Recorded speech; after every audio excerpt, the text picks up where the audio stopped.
convincing story that maps onto reality, and that's why the central narrative is falling apart. Right now in the United States, people should not be walking around with masks. We must see the central narrative for the fiction that it is. We are Americans. While elections are sometimes messy, this was a secure election. The founders began the fight for human liberty and self-governance, and it's up to us to finish the job. I tell you what, we are in a truth emergency right now. This is the end game.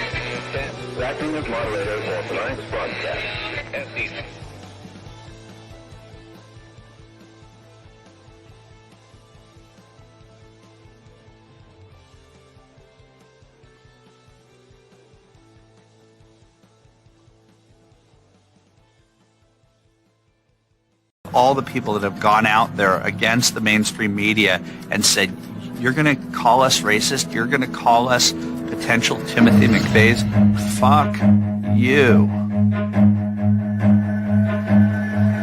War.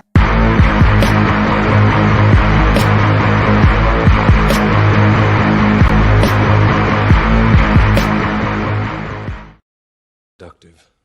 Quite sure he's right. An obsessionally neurotic. Pretty dangerous, in fact. Do you mean you doubt your powers to convince him? Worse than that. What I'm afraid of is his power to convince me. Let us never tolerate outrageous conspiracy theories. Sweetheart, be reasonable. All right, so here we are again. It is Wednesday, October 23rd, 2024, the 1,372nd day of dystopia. I'm your moderator, Chris Paul. Let's be reasonable. Welcome, everybody, to the Wednesday live stream for paid subscribers. Thank you all very much for the support you provide my show and me and my life. And thank you for stopping by this afternoon to spend some time with me. We're going to talk about, in fact, I already know what I'm going to call this episode.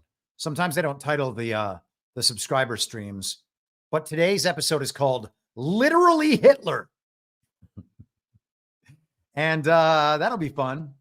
But before we get to how Donald Trump and each and every one of you is literally Hitler, let's go ahead and view what I believe to be a very interesting post on Truth Social yesterday by none other than Dan Scavino, the great Dan Scavino. Trump longtime right-hand man, Dan Scavino. Here is what he said, and I believe he said this on Twitter yesterday as well. I'm sorry, X, formerly Twitter. Dan Scavino says, I have zero interest in working with anyone who is a former colleague that disappeared upon our departure from the White House and was nowhere to be found when DJT announced his candidacy on 11/15/22 or was silent throughout 2023. Stop calling, stop emailing, stop texting. You're not hearing back from me. And then a peace sign emoji. Scavino suggesting a strong goodbye to all of the people described in that post. So, former colleagues that disappeared upon the departure from the White House, people who were nowhere to be found when DJT announced his candidacy or was silent throughout 2023. Now, let's think about who he might be describing.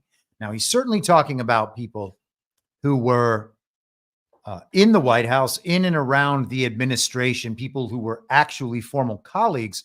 But I have a feeling he's probably talking about all of the GOP establishment, who sided with Ron DeSantis and Nikki Haley. He was specific about the date of that announcement. It was 2 weeks prior to that, a little over 2 weeks prior to that, that Donald Trump whispered "desanctimonious" for the first time. And the Ron op went hot all over social media, talking about how Donald Trump was irresponsible. He was threatening the success in the midterms that they had already planned to lose and blame on Trump and MAGA. We saw that op emerge immediately following those midterms. In fact, the night of, Megyn Kelly had on people from the National Review.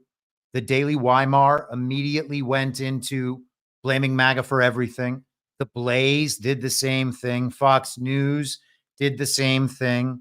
People like Dave Rubin, the rest of the formal Ron op, they all did that same thing. They blamed everything on Donald Trump. He and MAGA candidates had lost the midterms for all of them by daring to talk about our stolen elections.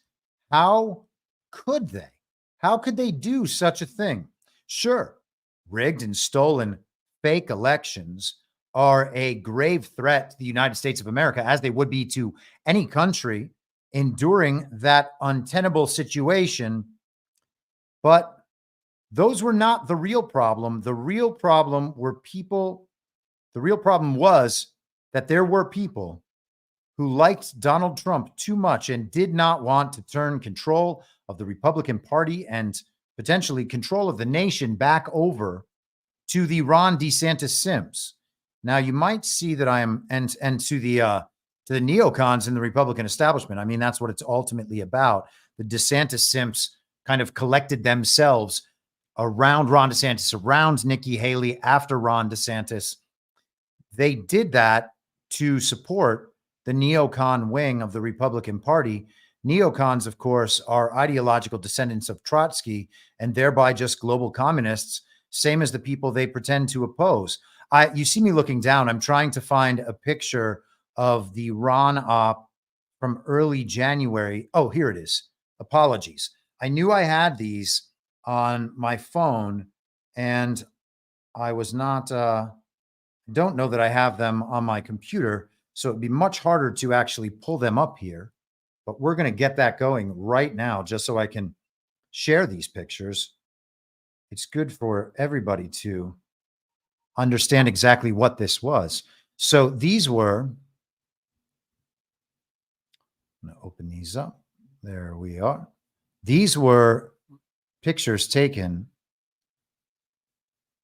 at least one of them, I think both, but at least one, were from the governor's mansion in Florida, an event that was held in January of 2022. And right here, you see, this is Christina Pushaw. That's the main comms person for the Ron DeSantis op, the Rig D Meatball op. That is John Cardildo. This is Rob Smith. That is Dave Rubin. Don't know who these guys are. This is Dave Rayboy. That is Buck Sexton. I saw someone in the chat say that Burning Bright and I believe Absolute 1776 were picking up the Rush Limbaugh mantle. Buck Sexton has actually taken over that show. This is Matthew. His last name is eluding me right now. He was on War Room many times after the stolen election down in Brazil. I can't think of his name. So all of these DeSantis simps, I can't remember these ladies' names, but that was one of their main first events. Here is another, again, Cardildo, Rubin, Matthew, whatever. This is Josh Hammer of Newsweek, who still is a frequent guest on War Room, occasionally while Bannon's there, often while Bannon's away. Dave Rayboy, the roided up Mossad agent, Buck Sexton, once again. This could be on the same weekend.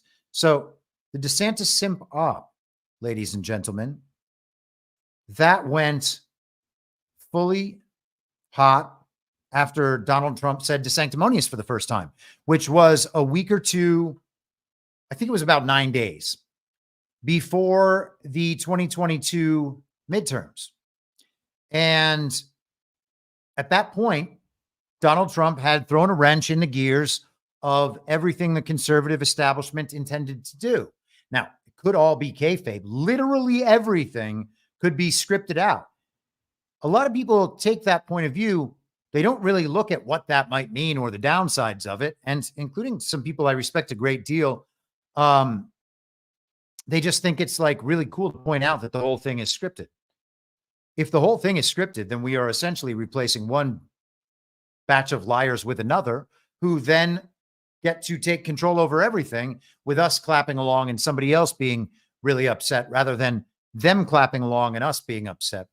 So I don't know what kind of society those people think is being built, but apparently I guess it's a good one because we'll be in power instead of somebody else. Maybe that's just how the world works. And this is, the cycles of the world, and we are doomed to repeat them over and over and over again until we understand that world dominating power is not really the point. I have a feeling that these people are included in the framing of Scavino's post. I mean, it could just be people that worked in the White House, but I really doubt it. It could be people who are in government in some way, part of the swamp, lobbyists, part of the conservative establishment, people in the party apparatus. Could be them, but I strongly doubt that. Why wouldn't it be these people too? And of course, the only reason people have to suggest it's not these people is that Donald Trump goes on their shows right now in the midst of this campaign. These people are who I am talking about when I talk about those people who are willing to co-opt the MAGA movement. They will be MAGA friendly when their interests are aligned with ours. And on those issues in particular, they will tell us over and over again how aligned they are with us because they want us to like those people and think of ourselves as being aligned with them so that we will once again allow them to lead us down whatever road they choose. And that is when they are friendly to Trump and friendly to MAGA. The rest of the time, they are never Trump. They are anti-MAGA. They help to target the hate movement directly toward MAGA supporters. And that was the thing that I used to go after most specifically when I was on X, formerly Twitter, continually engaged with these people.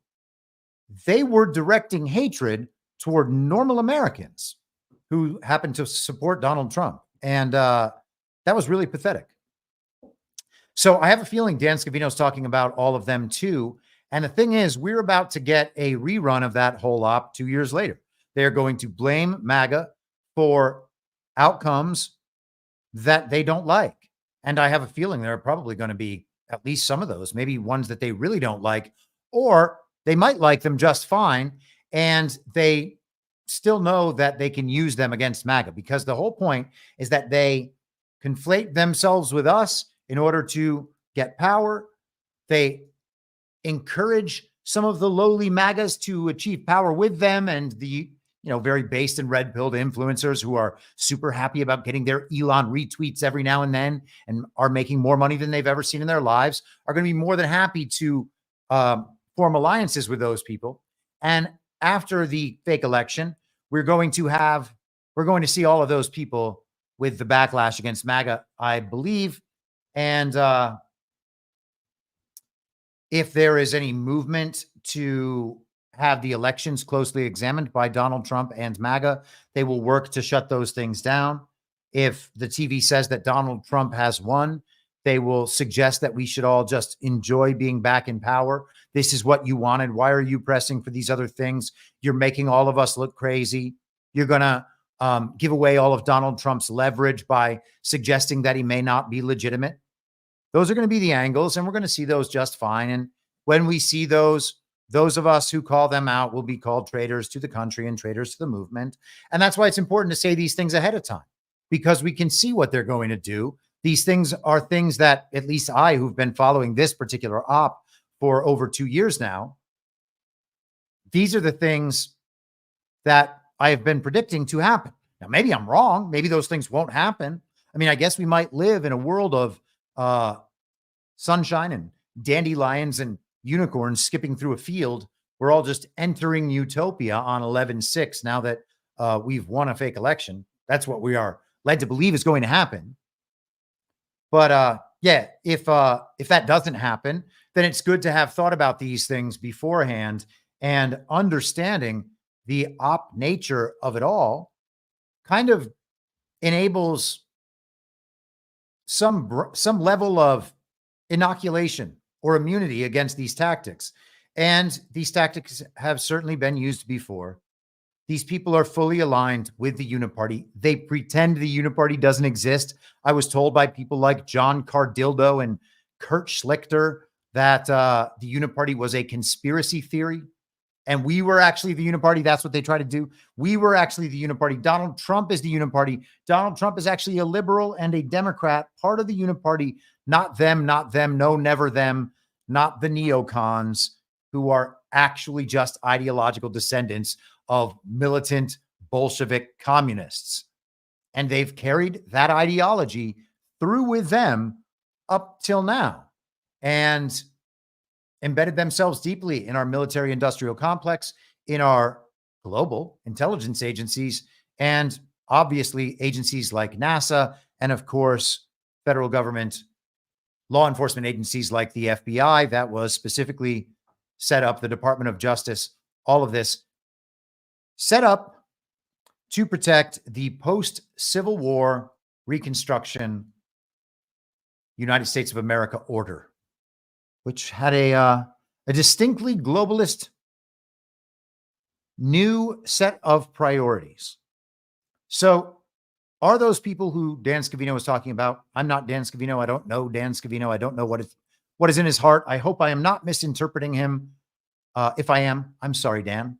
But I don't believe that I am. And I don't see why these people in particular would be accepted from that description. And it would only include the more formalized swamp, the lobbying community, the politicians, the legal class around all of that. I think that every part of the conservative establishment is probably part of what he describes. And I don't think it's any coincidence that that comes out on the day that they try to make hay out of some comments that John Kelly supposedly made to some communists from the New York Times in a book 2 years ago, and now repeated as though it were breaking news by the very esteemed The Atlantic magazine that used to be a very prominent wannabe elite journal that would publish short literary fiction and poetry, and at that point was actually well respected. Now it is owned by Lorraine Powell Jobs, the former wife of the deceased Steve Jobs, friend of Ghislaine Maxwell, or at least they were photographed in a way that strongly suggests they were friends, or at least at some friendly gathering, vacationing together and whatnot. The Atlantic is now a militant globalist neocon shit pile that does apologetics for the American Uniparty, for Ukraine, for Israel, and for the globalist project at large. They are explicitly anti-Russian. They publish the absolute worst neocons who have ever existed, people like David Frum and Ann Applebaum, and of course, their editor, Jeffrey Goldberg. Let's go to the Atlantic and spend a little time with Jeffrey Goldberg as he announces that Donald Trump is, for the 9th year in a row, literally Hitler. We are going to see the literally Hitler project supported by all of those Trump-hating neocons. All of those people I just described, by the way, have gone pro-Trump for the election cycle. They were able to be totally anti-Trump, degrade Trump and his supporters in every way you might imagine, lodging every single attack that the left lodges against us, going along with every one of their beliefs about how Trump and his supporters are stupid. Trump is an egomaniac and a narcissist. He can't control himself. He's a terrible judge of character, unable to properly staff an administration, and the list just goes on and on. everything the leftists came up with, the DeSantis simps adopted when it comes to their critiques of Donald Trump and MAGA. Now, were they all a pro-Trump red team op meant to deflate all of those anti-Trump arguments before they could be used against Donald Trump in a general election campaign that just so happens to be fake, leading up to a fake election? Well, hey, man, I guess anything is possible. We've all been wrong before. Certainly I have. And I could be wrong again. If I owe them all an apology after this, I will be happy to give it to them. I suspect I will not need to, because they're all way too retarded to pull something like that off. But hey, man, you never know. Always want to give them the benefit of the doubt. And the truth is that their level of malicious retardation has in fact helped us in the way I just described. But hey, they could have easily done that unintentionally. Rachel Maddow certainly helps us unintentionally. All the iterations of Rachel Maddow, Stephen Colbert, Joe Scarborough, Mark Cuban, Chris Hayes, Keith Olbermann, they all help us in amazing ways, though I don't think they are trying to. So not everyone that helps us is on our side. Sometimes the level of evil retardation, the fact that that gets out there in the world and is noticed, is all the help we need. And I thank them very much for their participation. So Jeffrey Goldberg in The Atlantic, Trump, I need the kind of generals that Hitler had. Gosh, that's just so offensive. I can't even believe someone might say something like that. In April 2020, Vanessa Guillen, the 20-year-old Army private, was bludgeoned to death by a fellow soldier at Fort Hood in Texas. The killer, aided by his girlfriend, burned Guillen's body. Guillen's remains were discovered 2 months later, buried in a riverbank near the base after a massive search. Guillen, the daughter of Mexican immigrants, grew up in Houston, and her murder sparked outrage across Texas and beyond. Fort Hood had become known as a particularly perilous assignment for female soldiers, and members of Congress took up the cause of reform. Shortly after her remains were discovered, President Donald Trump himself invited the Guillen family to the White House. With Guillen's mother seated behind him, Trump spent 25 minutes with the family as television cameras recorded the scene. In the meeting, Trump maintained a dignified posture and expressed sympathy to Guillen's mother. "I saw what happened to your daughter, Vanessa, who was a spectacular person and respected and loved by everybody, including in the military," Trump said. Later in the conversation, he made a promise. "If I can help you out with the funeral, I'll help. I'll help you with that," he said. "I'll help you out. Financially, I'll help you." Natalie Kawam, the family's attorney, responded, "I think the military will be taking care of it." Trump replied, "Good. They'll do a military." Okay, don't know what that means. It's maybe just Trump misspeaking.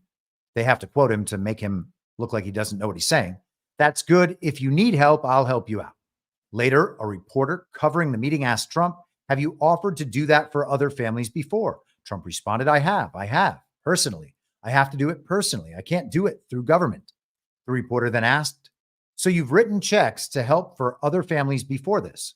Trump turned to the family, still present, and said, I have, because some families need help. Maybe you don't need help from a financial standpoint. I have no idea. I just think it's a horrific thing that happened. And if you need help, I'll be there to help you. A public memorial service was held in Houston 2 weeks after the White House meeting. It was followed by a private funeral and burial in a local cemetery, attended by, among others, the mayor of Houston and the city's police chief. Highways were shut down and mourners lined the streets. Wow, that's quite a scene. 5 months later, although, to be fair, people in Texas do that. It's kind of just a Texas custom.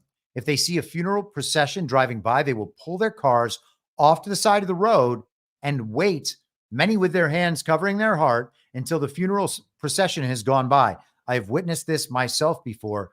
It's really something. It's extremely respectful. And I think that's just how people are raised in Texas. Some parts of Texas.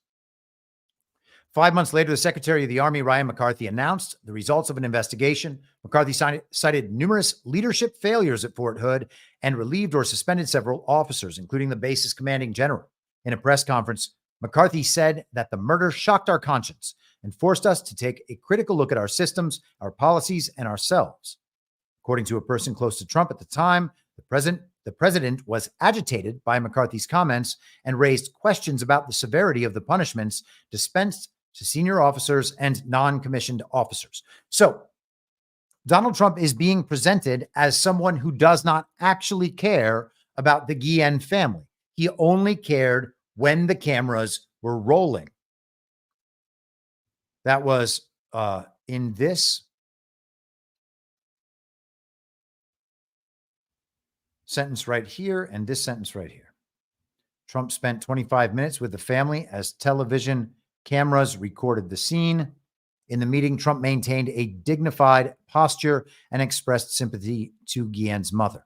That's what in the meeting right here means, and pointing out the television cameras in that part. And then he goes on to describe the fact that that is not what Trump's actually like outside of that scenario.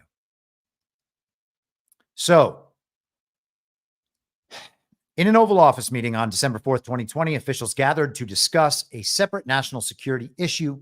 Toward the end of the discussion, Trump asked for an update on the McCarthy investigation. Christopher Miller, the acting Secretary of Defense, Trump had fired his predecessor, Mark Esper, 3 weeks earlier, writing in a tweet, "Mark Esper has been terminated." Miller was in attendance along with his chief of staff, Kash Patel. At a certain point, according to 2 people present at the meeting, Trump asked, "Did they bill us for the funeral? What did it cost?" According to the attendees and to contemporaneous notes of the meeting taken by a participant, an aide answered, "Yes, we received a bill. The funeral cost $60,000. Trump became angry. It doesn't cost $60,000 to bury a effing Mexican. He turned to his chief of staff, Mark Meadows, and issued an order, "Don't pay it." Later that day, he was still agitated. "Can you believe it?" he said, according to a witness. "Effing people trying to rip me off." Now, I don't know what funerals cost $60,000, to be perfectly honest, but the fact that no one puts their names to these descriptions is a little shocking. It certainly doesn't sound like something Donald Trump would say.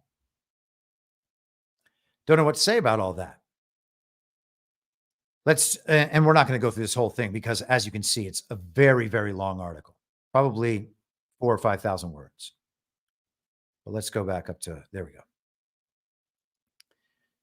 Goldberg, who I believe is still the editor-in-chief of The Atlantic, says, "Shortly after I emailed a series of questions to a Trump spokesperson, Alex Pfeiffer, I received an email from Kawam who asked me to publish a statement from Mayra Guillen, Vanessa's sister.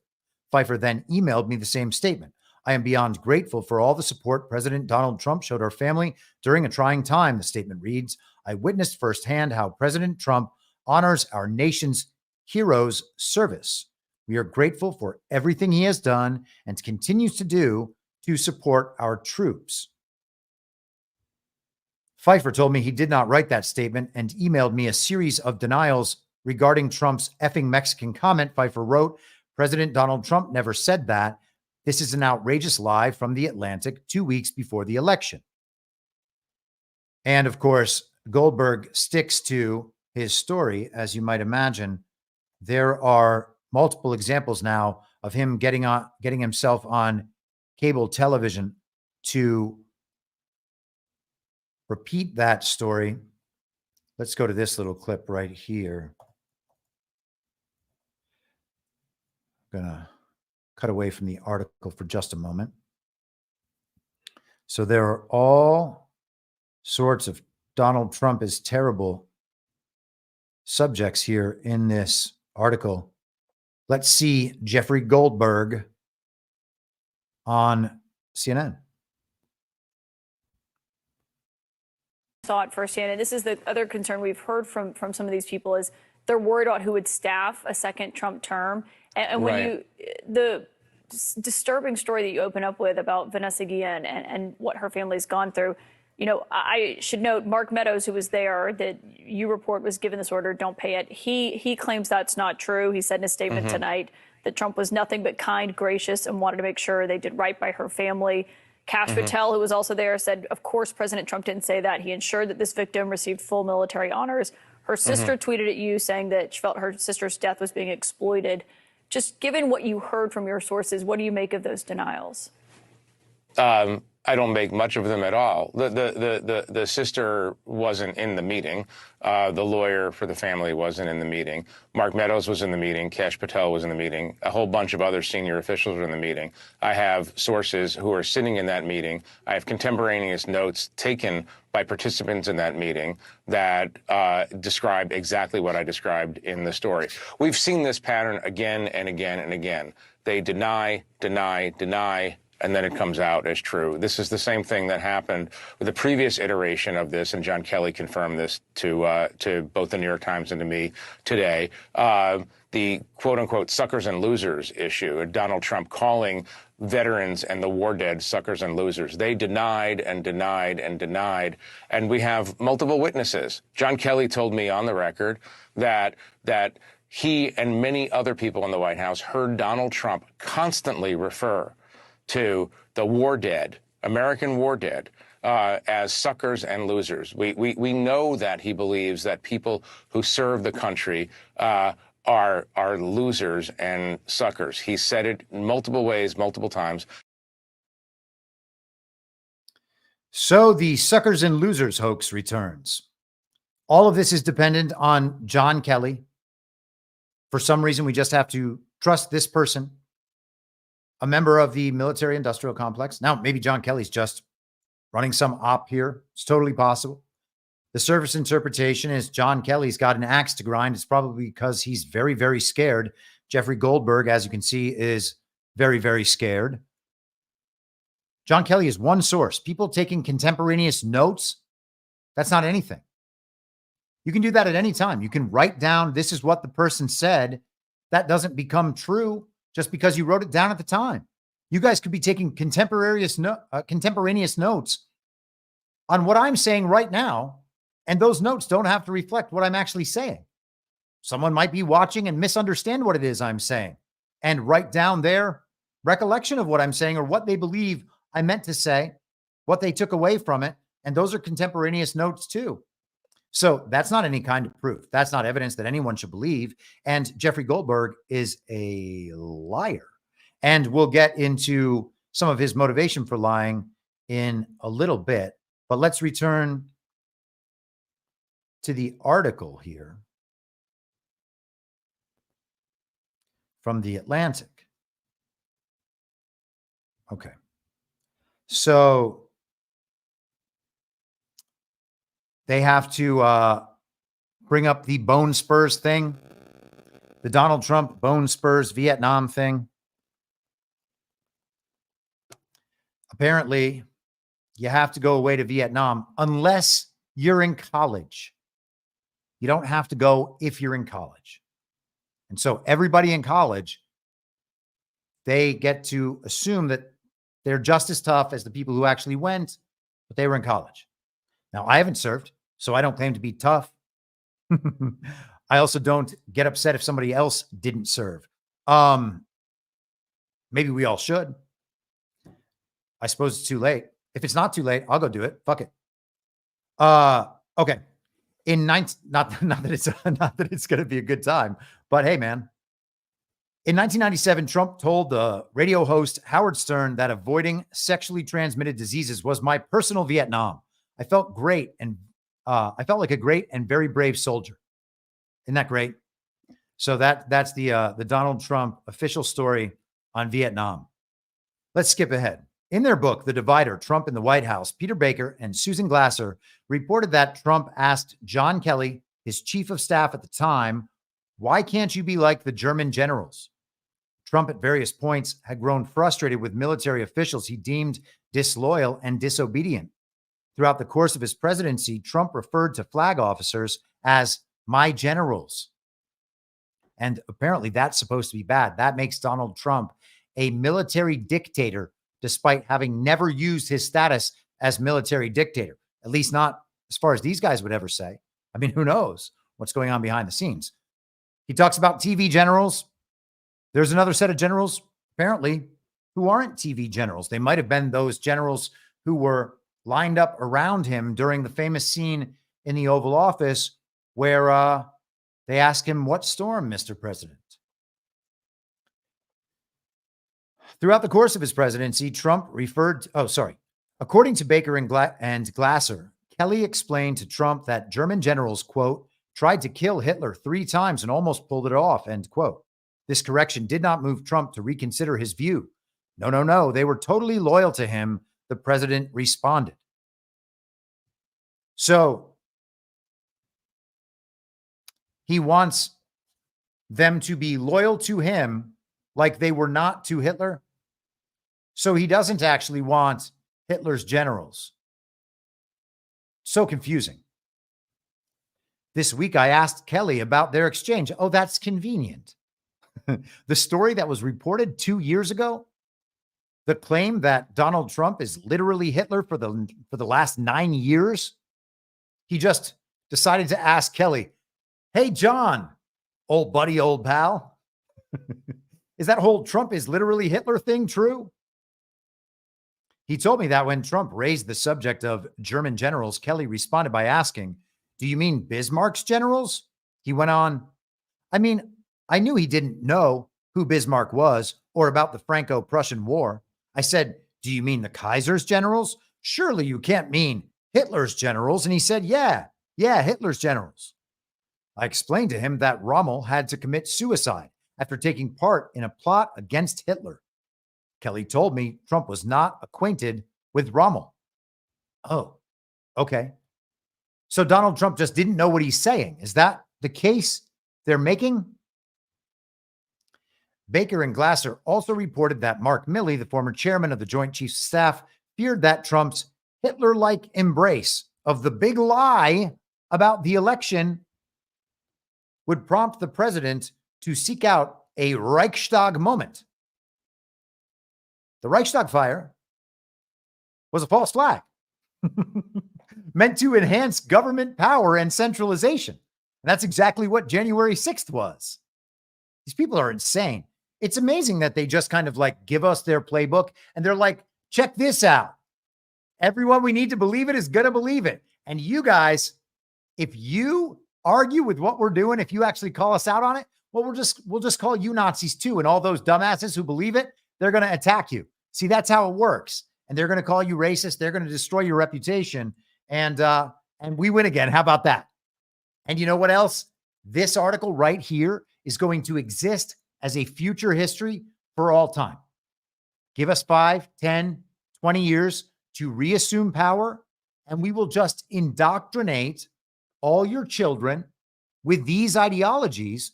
And when in the future they look back at the actual history, the written history of this age, what they're going to see is a written history that supports the view we have indoctrinated them with. Look how it works. They are presenting it in real time. Kelly, a retired Marine general who as a young man had volunteered to serve in Vietnam, despite actually suffering from bone spurs, said in an interview for the CNN reporter Jim Sciutto's book, The Return of Great Powers, that Trump praised aspects of Hitler's leadership. Man, John Kelly is giving a lot of interviews to a lot of global communists. He said, well, but Hitler did some good things, Kelly recalled. I said, well, what? And he said, well, Hitler rebuilt the economy. But what did he do with that rebuilt economy? He turned it against his own people and against the world. Kelly admonished Trump. I said, sir, you can never say anything good about the guy. Nothing. Okay. Well, did he or did he not do the thing Trump said he was doing? If he did, then it is just an objective fact about the world. Doesn't matter whether or not it sounds good. You can't discuss facts about history. And of course, what are facts about history?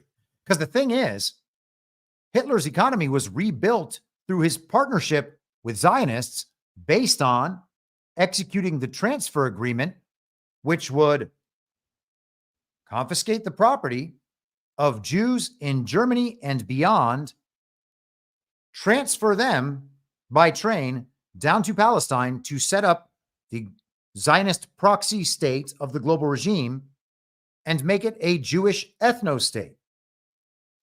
That's the history of the 1930s.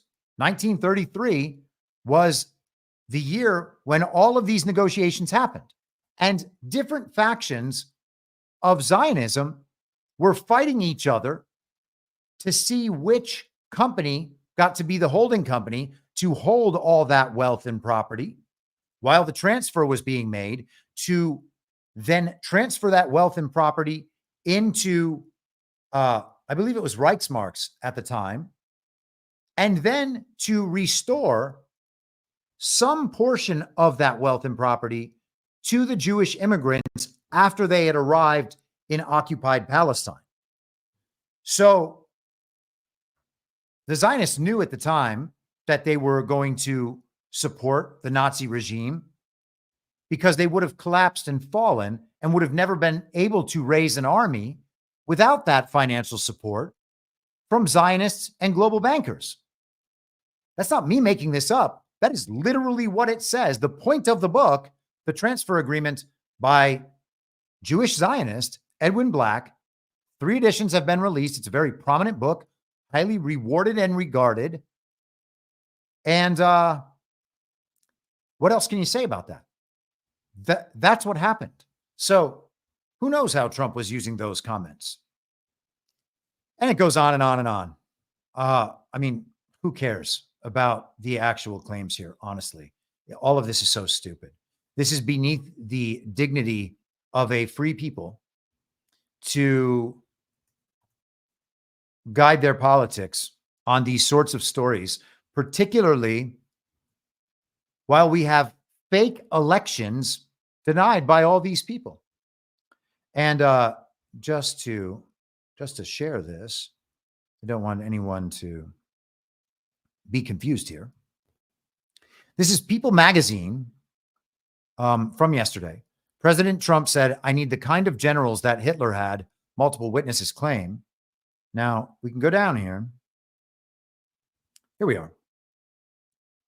In Tuesday's article, The Atlantic said they recently spoke with Trump's ex-chief of staff, John Kelly, who corroborated alleged Hitler comments. They all have to say alleged because they can't actually attribute these comments to Donald Trump. They just have to report that someone else reported it. This is what Donald Trump is accused of saying. There is no actual proof. You just have to take Jeffrey Goldberg's word for John Kelly's word and some anonymously written contemporaneous notes. The 2022 book, The Divider, Trump in the White House by Peter Baker and Susan Glasser, claims Trump once asked Kelly, "Why can't you be like the German generals?" Okay. So 2022 book, that book was released in September of 2022. So none of these claims are remotely new at all. They are 2-year-old claims about something they've been repeating for 9 years, that Donald Trump is literally Hitler. Let's take a look at, hold on, pardon me for just a moment. I was going to go in through these journalists, but maybe it's not really worth it. Peter Baker was a White House correspondent for the New York Times. He is a political analyst for MSNBC. He worked for the Washington Post. He is 100% just another regime shill and propagandist. These people are insane. Susan Glasser, same thing. Let me see if there's anything highlight worthy and notable. Oh yeah, sorry. They are married. Peter Baker and Susan Glasser, the married couple, they wrote the anti-Trump book in 2022. And here they are being quoted again. Here, of course, is Jeffrey Goldberg, the editor-in-chief of the propaganda outlet, The Atlantic. Here is Jeffrey Goldberg, early life. He left college to move to Israel, where he served in the IDF during the first Intifada as a prison guard at Ketziat. Hope that's how you say it. A prison camp set up to hold arrested Palestinian participants in the uprising. Okay. There he met Rafik Hijazi, a Palestinian Liberation Organization leader, college math teacher, and devout Muslim from a refugee camp in the Gaza Strip, whom Goldberg described as the only Palestinian I could find in Ketziat who understood the moral justification for Zionism. Okay. Began his career at the Washington Post, columnist at the Jerusalem Post.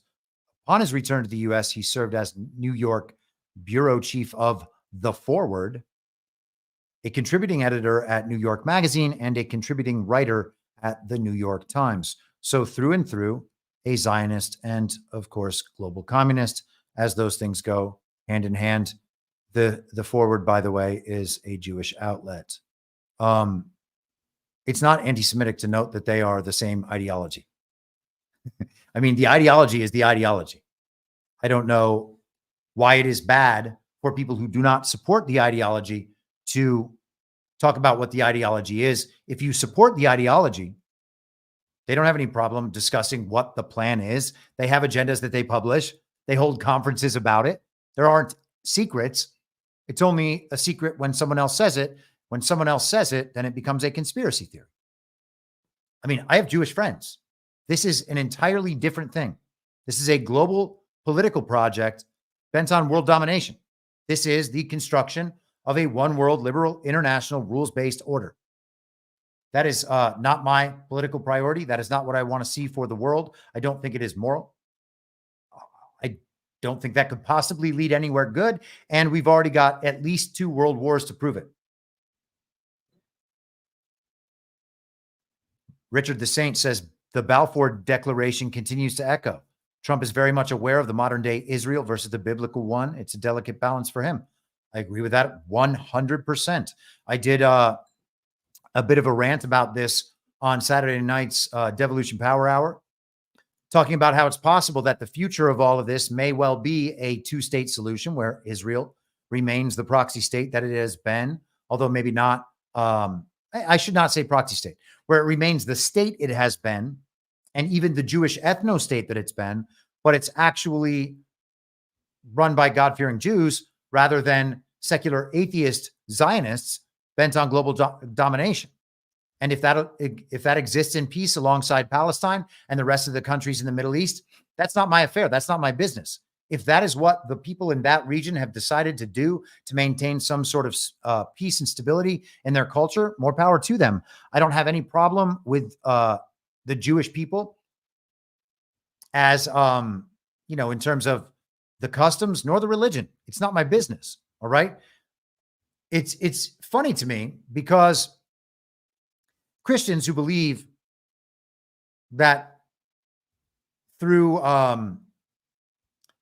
their belief in the resurrection of Jesus and his sacrifice for us on our behalf, that is what makes you eligible for entrance to heaven. Hopefully I said that in an accurate and appropriate way. Some people get very particular about the way their theology is described. I'm not trying to misdescribe whatever your beliefs may be. All right. It's so tedious having to constantly make these caveats. To the extent that that belief requires some at least passive belief in a chosen people, being God's chosen people, you see Christians trying to convince others and invite others into their belief system. It's weird that there are other people who describe themselves as God's chosen people who do not actively recruit others to be among the chosen. I don't know what that's about. Maybe one day I'll learn. But the point is, I don't have any problem with other people believing things that I do not believe. And I don't think that the solution to people who have disagreeable beliefs is to wipe them off the face of the planet or anything. It's to make these arguments publicly and hope to convince people to the extent that these arguments cannot be made publicly without being the target of state violence or retribution, be it through finance or through attacks on one's reputation. It is clear that not everybody believes like that. And hey, man, everybody's just going to do the thing they do. But yeah, the Balfour Declaration is what pulled the United States into World War I, and the construction of the global proxy state in Palestine was clearly one of the leading causes of World War II, one of the purposes of World War II. How many untold millions were slaughtered? Patriotic nationalists from all around the world were slaughtered in that effort to create an entirely different country. People don't often think what it means that that strong, young, faithful, patriotic men are drafted into wars and then systematically eliminated on foreign shores. What does that mean? What does it leave behind? The college educated? I went to a liberal arts college. The beliefs that I was indoctrinated with at that college, and I get that it's partly my fault, my problem, okay? But the beliefs that we are indoctrinated with are not beliefs that will perpetuate a strong, faithful, patriotic, nationalist ideology in a country. And there's a reason for that. And there's a reason why those people in particular are not forced to go off to war and systematically be eliminated on foreign shores. It's because you want to overthrow a country from without and within. And that's exactly what happens. So to suggest that there is intent behind a process that leads to an obvious and logical conclusion that you can see operative in the world over and over and over again, just the most obvious conclusion to reach. Why would anyone assume any different? I think it's actually crazy. Let me see here. This is not the article I wanted. Hold for processing. Where is my beautiful, beautiful CNN article from this morning? What a front page CNN had this morning. I was truly, truly just overwhelmed and impressed with what they are continuously able to concoct on that ridiculous, ridiculous front page. They're just hitting it at all levels. Oh man, they've changed up the front page just a little bit. Darn. I thought I had. I'm going to have to find this screenshot I took of their front page this morning. It was really just a delight.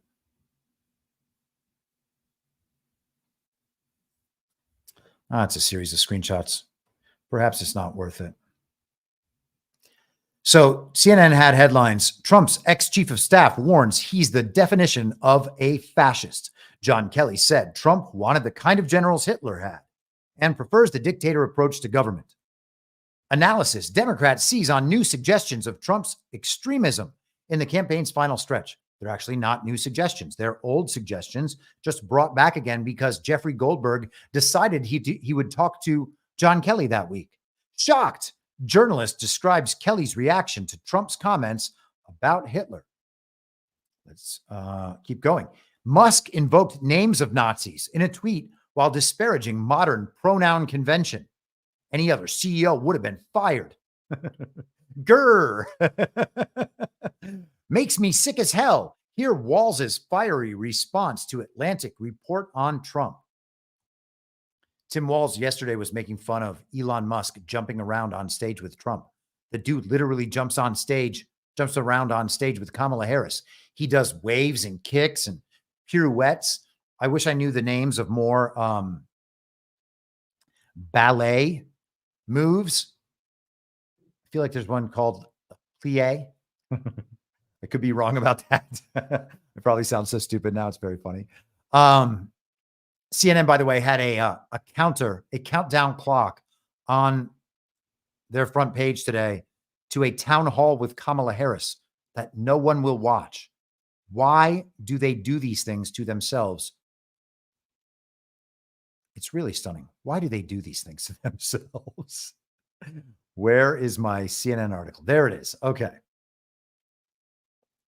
Let's do that top CNN article right on the front page. John Kelly says Trump is a fascist. Ah, darn it. I always forget to pull up the archived version. CNN has a paywall now. All right, I got plie right on the ballet. I don't know what it is. I think it's when they bend their knees and point their toes outwards. Somebody can confirm that for me if that's correct. All right, so we got the archived version here. Yeah, CNN has a paywall now. They ask for subscriptions. I imagine that the reason they do that, I had this theory in an episode called Equal Time that I did in June before the Trump-Biden debate. And I suggested that perhaps we were going back to federal regulations on the broadcast industry from before the Smith Modernization Act, stuff from like 50 years ago. And I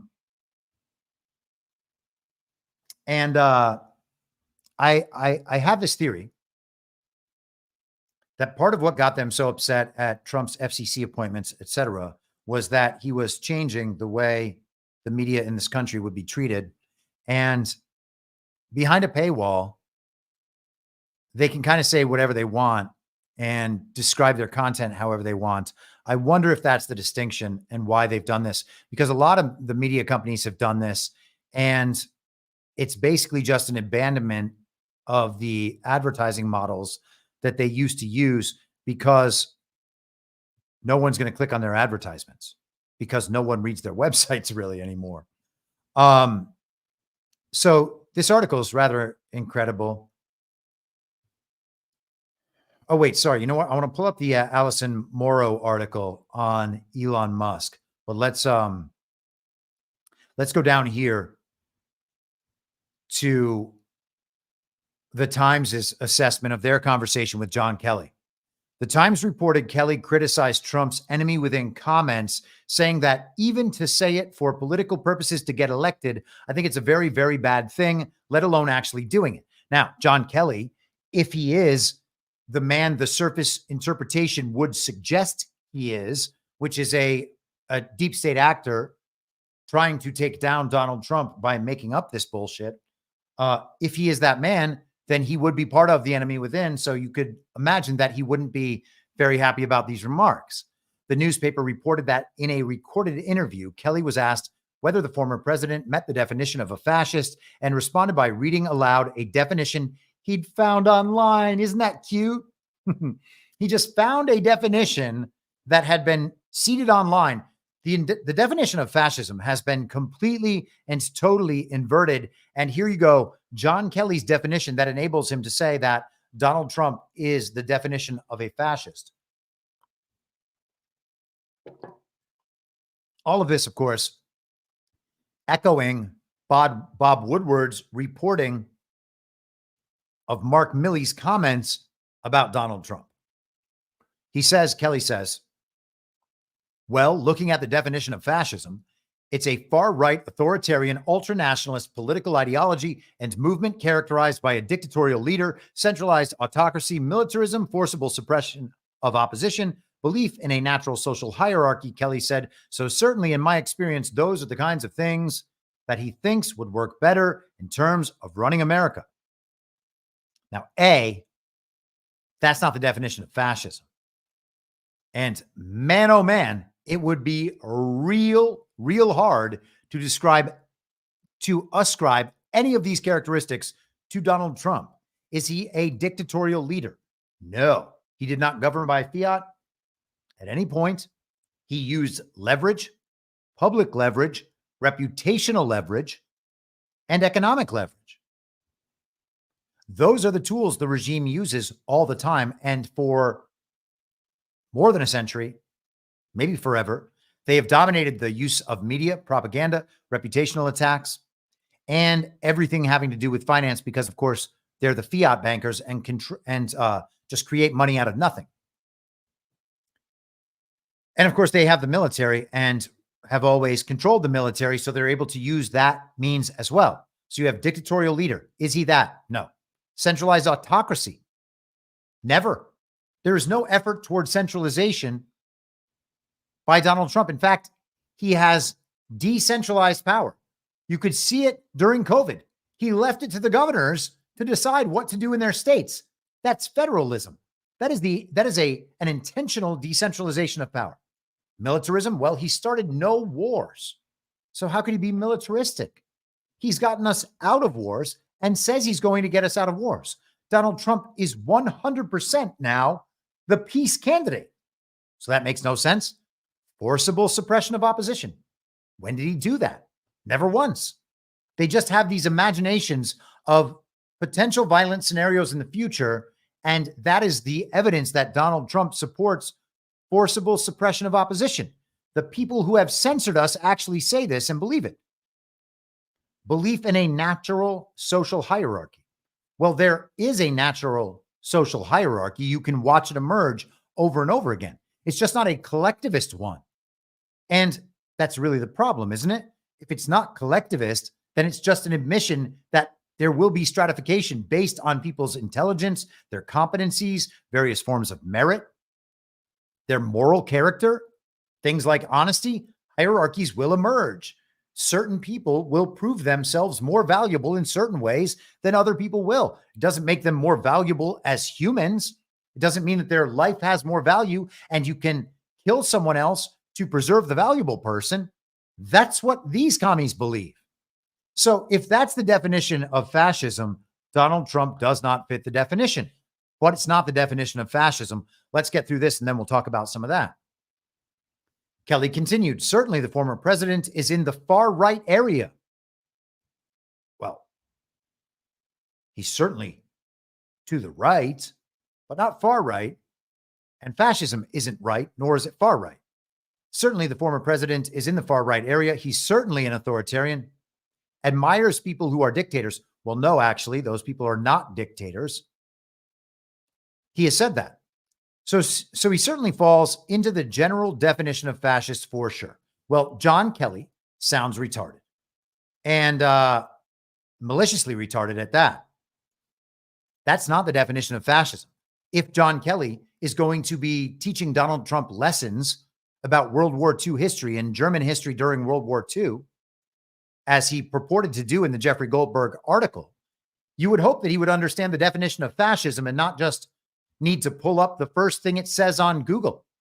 He legitimately delegated the defining of fascism and thus the characterization of Trump to an outside authority. He said, well, if this is the definition, then Donald Trump is this. This stuff is crazy. Kelly told the Times that Trump never accepted the fact that he wasn't the most powerful man in the world. And by power, I mean an ability to do anything he wanted, anytime he wanted. That does not sound at all like Donald Trump. What does sound like Donald Trump is that he could be frustrated because his presidency is constantly being subverted by an unelected administrative state and by an unelected military industrial complex and deep state, by an unelected intelligence community, by an unelected collection of global governing bodies and NGOs. I can imagine him being upset about that his constitutional authority as president was being subverted by people who had never been given any sort of authority by the people whatsoever. I think he'd love to be just like he was in business. He could tell people to do things and they would do it and not really bother too much about what the legalities were and what not. He said, what in the world does that mean? He also said Trump didn't understand the Constitution or the values on which the nation was built, and that it was a new concept for him that top government officials' loyalty was to the Constitution, not the president personally. And again, even just appealing to the Constitution at this point is a little bit absurd and misleading because it's not the original Constitution they're appealing to. Trump campaign communications director Stephen Chung said in a statement that Kelly had totally beclowned himself with these debunked stories and he has fabricated he has fabricated because he failed to serve his president well while working as chief of staff and currently suffers from a debilitating case of Trump derangement syndrome. Got to say, he sounds right on about that. Let's go to this. Stephen in the chat asks, who are they trying to trigger by relating Trump with Hitler?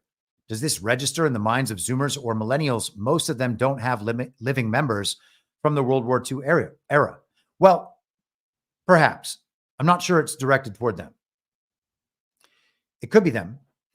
Everybody in our society is raised to believe that once someone is called a Nazi and the regime media, the party of false decorum, backs up that claim, that person is off limits. They are radioactive. You're not allowed to say anything nice about that person ever. You're not allowed to think anything nice about that person. You must disavow immediately, or else people in your life will begin calling you a Nazi.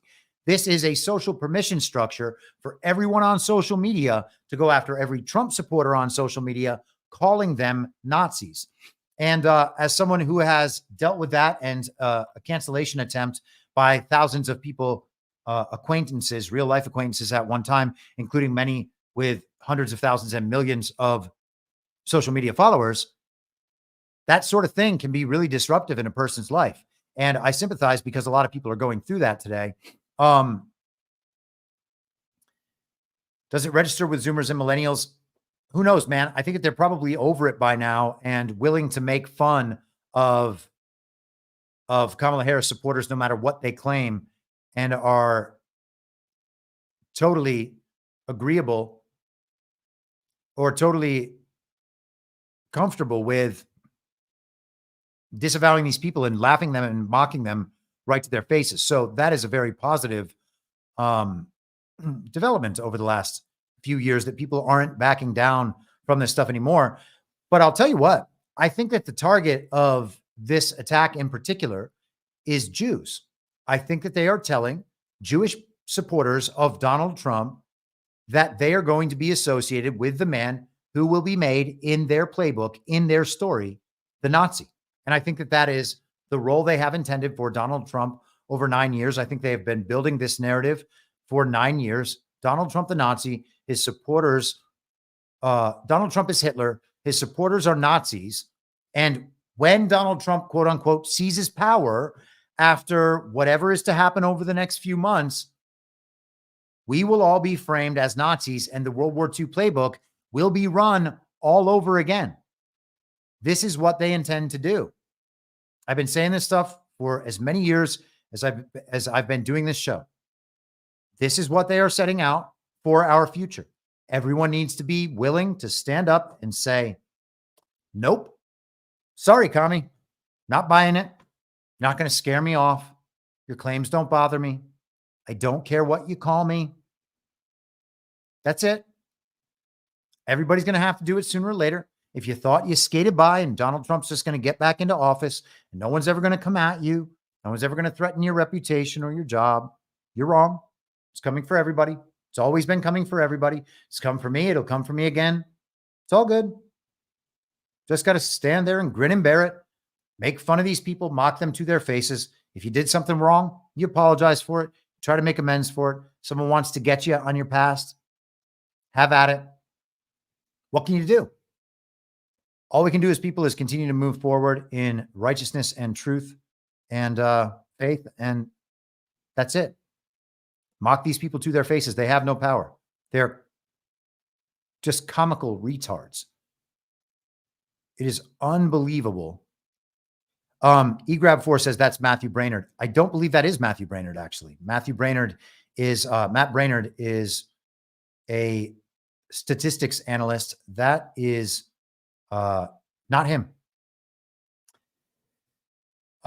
Thank you for the suggestion. You are right on. Matthew Brainerd was a person on War Room. That just does not happen to be him. Let me pull up a picture of Matt Brainerd.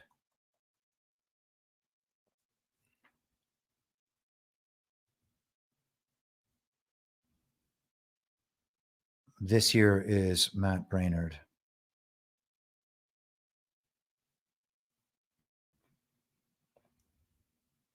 Yeah, this guy. Bald guy. His name's Matthew, but he does not look anything like the man I was just describing.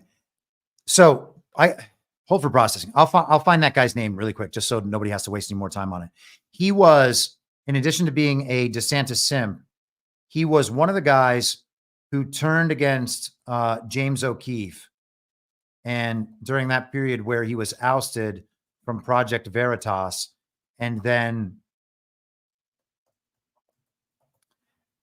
went on to form O'Keefe Media Group. Gosh, I wish I could just remember this guy's name. It's making me angry that I'm not able to pull that right up in the old memory. I feel like his last name starts with a G, though I could be wrong. I actually was chatting with that guy way back in 2022, or I think it was in 2022. It was before he went live being a DeSantis simp. I was talking to him about getting him on the podcast because I felt like he was doing decent work on covering the situation in Brazil. And sometimes it's nice to have someone who is able to, Matthew Tiermond, someone who is able to track all the things that I don't have the time or energy to track, as I'm trying to track everything. And, my approach in general is a generalist approach. I want to understand the big picture at large and how things fit together and what the takeaways, the true takeaways are of the meaning of these stories and why they're trying to convince us to believe their point of view, because that actually is what can present an overall understanding of what's happening rather than getting into the minutia, the irrelevant details of complete and total fictions, which a lot of people are still stuck doing. That is a very Twitter-oriented, academia-oriented mindset.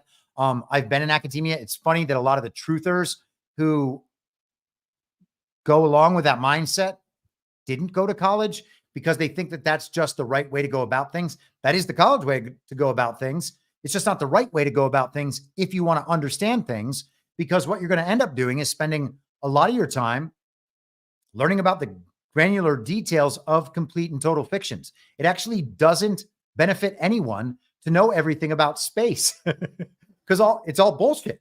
I'm not saying every bit of it that ever happened. If you look at the science, you can learn all the science about space, all the numbers. The sun is 93 million miles away. Oh yeah, how did they calculate that? Go ahead and tell me. You're going to tell me all the granular details of that? Doesn't matter. It's not true. I don't need to know anything beyond, hey, that can't prove distance. It could prove distance if it wasn't all based on guesses that you just made up. It could maybe do that if you didn't already assume the conclusion you're trying to reach. But whatever. You don't need to know everything about virology. You don't need to know everything about false historical events. You need enough to prove that they are wrong. And once they are wrong, you should quickly move on, in my mind, and try to understand the big picture so that you can know where all of this nonsense fits in and actually determine which of it you need to know, because trying to know all of it is a fool's errand that will leave you totally uninformed about what is actually happening up top. And that is why everything is so siloed and so specific. It is that way in academia for a reason, because then everyone has to defer to the expertise of everyone else. Oh, well, I see that you know this situation much better than I do, so I'm going to go ahead and shut up. And eventually you have no opinions about anything. You just defer to a bunch of experts. And once you have chosen your experts and adopted their beliefs, then you defend them as though they're your own beliefs. I should say their own beliefs, because I'm talking about academia-oriented communists here, although there are plenty in the truth movement, unfortunately. You end up just deferring to everyone else's beliefs and defending them in an emotional way as though they're your own, without being able to defend them in any rational, intellectual, reasonable way through argument. It's not pure reason. It's just another false appeal to authority. Okay, so CNN Business today, any other CEO would have been fired for what Elon Musk just said. This is actually hilarious. I love this. I read this having breakfast this morning and I could not get over it. Oh gosh, I did it again. Hold for processing. We are breaking through the CNN paywall here. Come get me, copper. Breaking the law.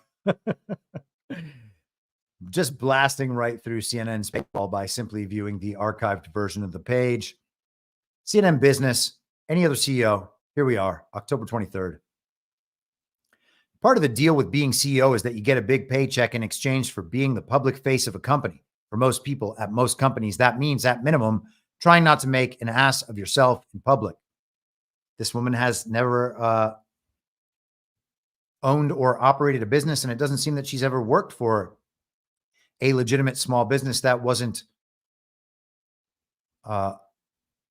devoutly promoting globalism and a globalist-oriented culture.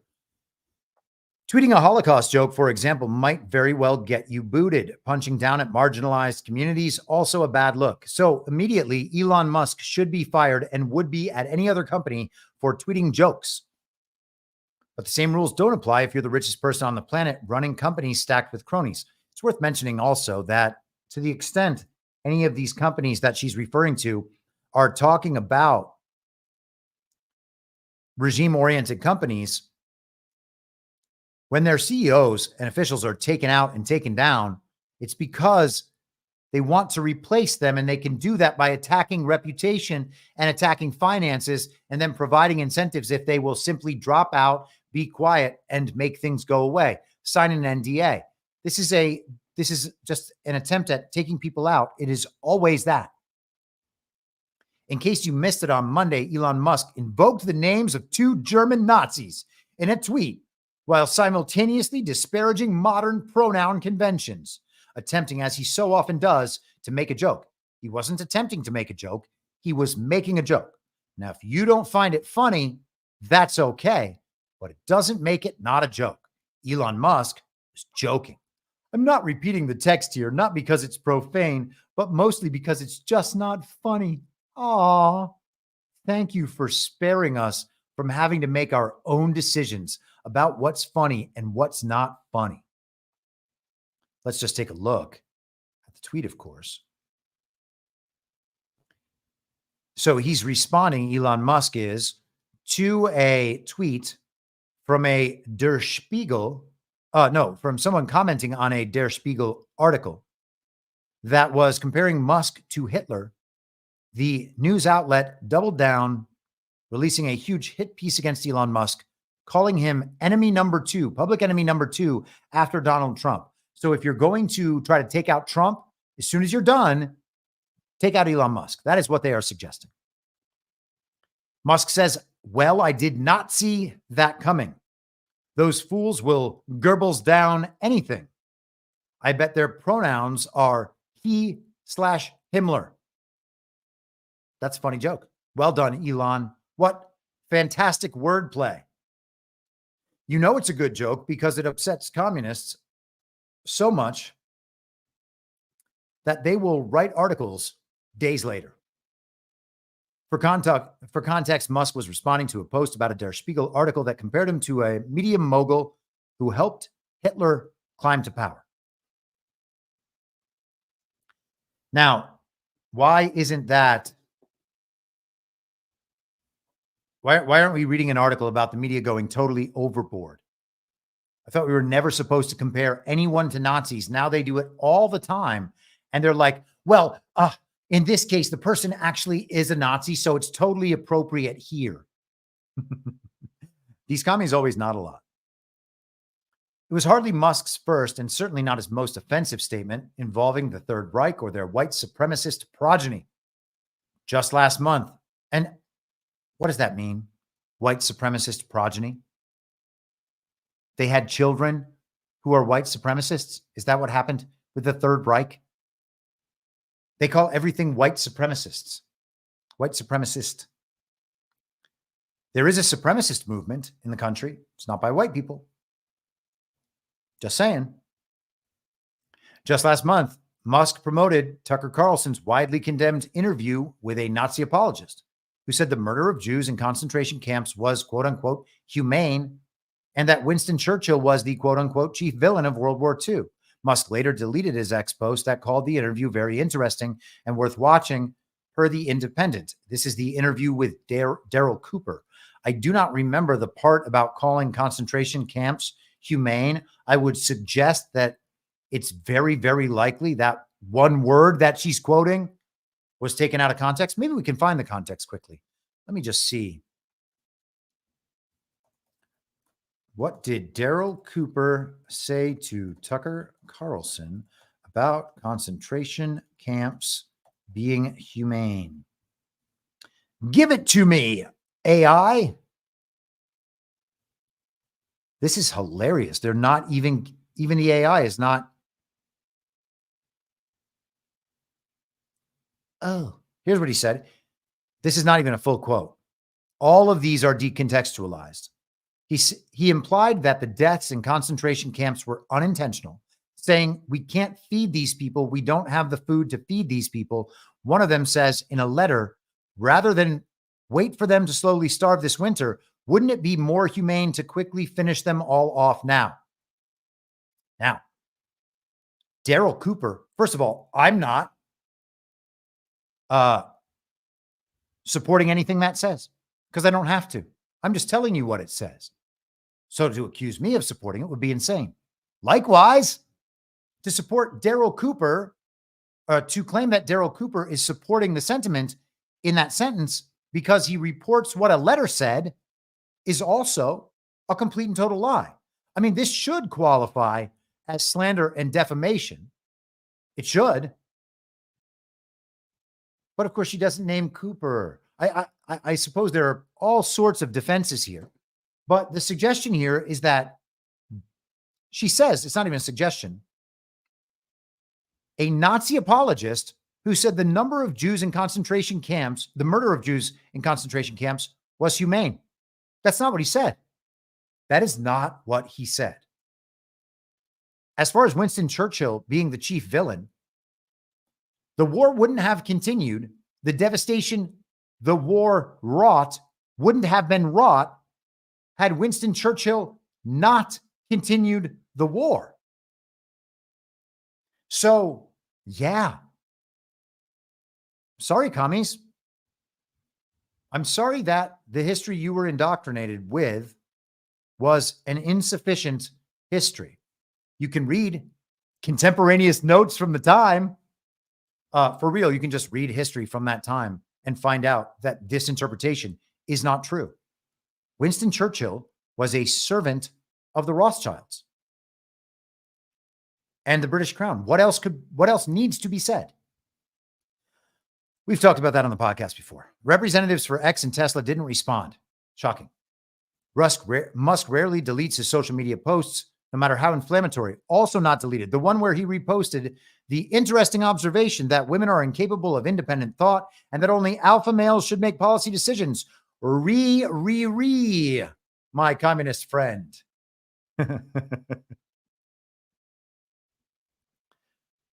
Richard says 93 million miles equals 81 million votes. Good point. Here's Elon's tweet that she just referenced. He's reposting a post from the board, also known as the Reich effect. Anyway, it's about how people who can't defend themselves, women and low T men, parse information through a consensus filter as a safety mechanism. That's just absolutely true. People form beliefs because they know that the beliefs will correspond to the acceptable consensus. We talk about that all the time. That is a factor of the party of false decorum. It just is real. It does exist. I don't even know what about that could possibly be objectionable. It's only true. Now, it doesn't correspond to every woman. People who will go along with whatever the consensus believes do so because they won't defend themselves. Obviously, what could be more obvious than that? They're not even prepared to say words that other people might not like. They can't therefore be honest in their expressions if they are afraid to express themselves. It's incredible. And I understand the motivation, by the way. I used to live in a culture that was entirely about rising in a social status hierarchy based on reputation. So you have to say things that you don't actually mean. And I've said things that I didn't actually mean plenty of times. And every time it happened, I felt just a little bit smaller, like some small piece of my soul was being chipped away. And eventually, at some point,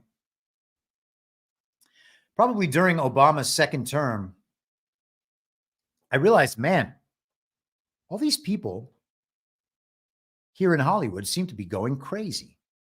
And then once the Bernie thing started, I was like, wow, these fuckers are nuts. They're actually communists. Are these people actually communists? How can you just support this avowed socialist? And I was like, this is no good.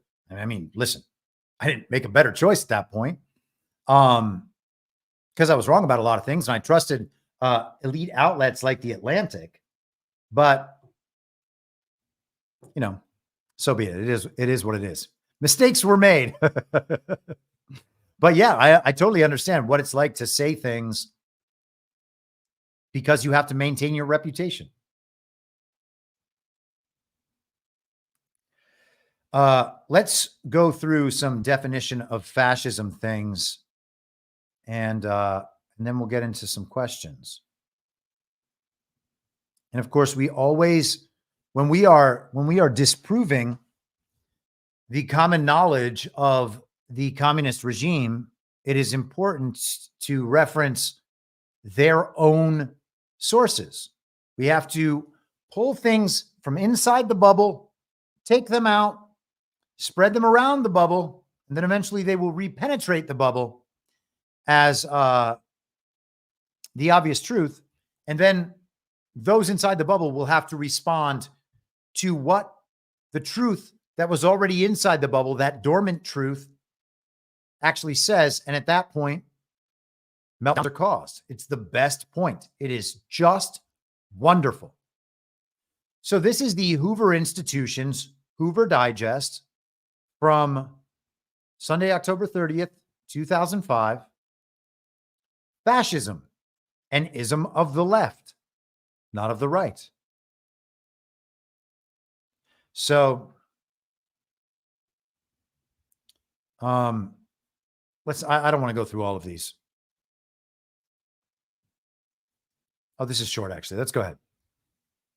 The imminent arrival, I pulled this up a long time ago, but haven't returned to it since. The imminent arrival of American fascism is a favorite theme of American political scientists. Some even believe it has already happened here. For instance, this year's American Political Science Association convention featured a panel discussion on the topic, is it time to call it fascism?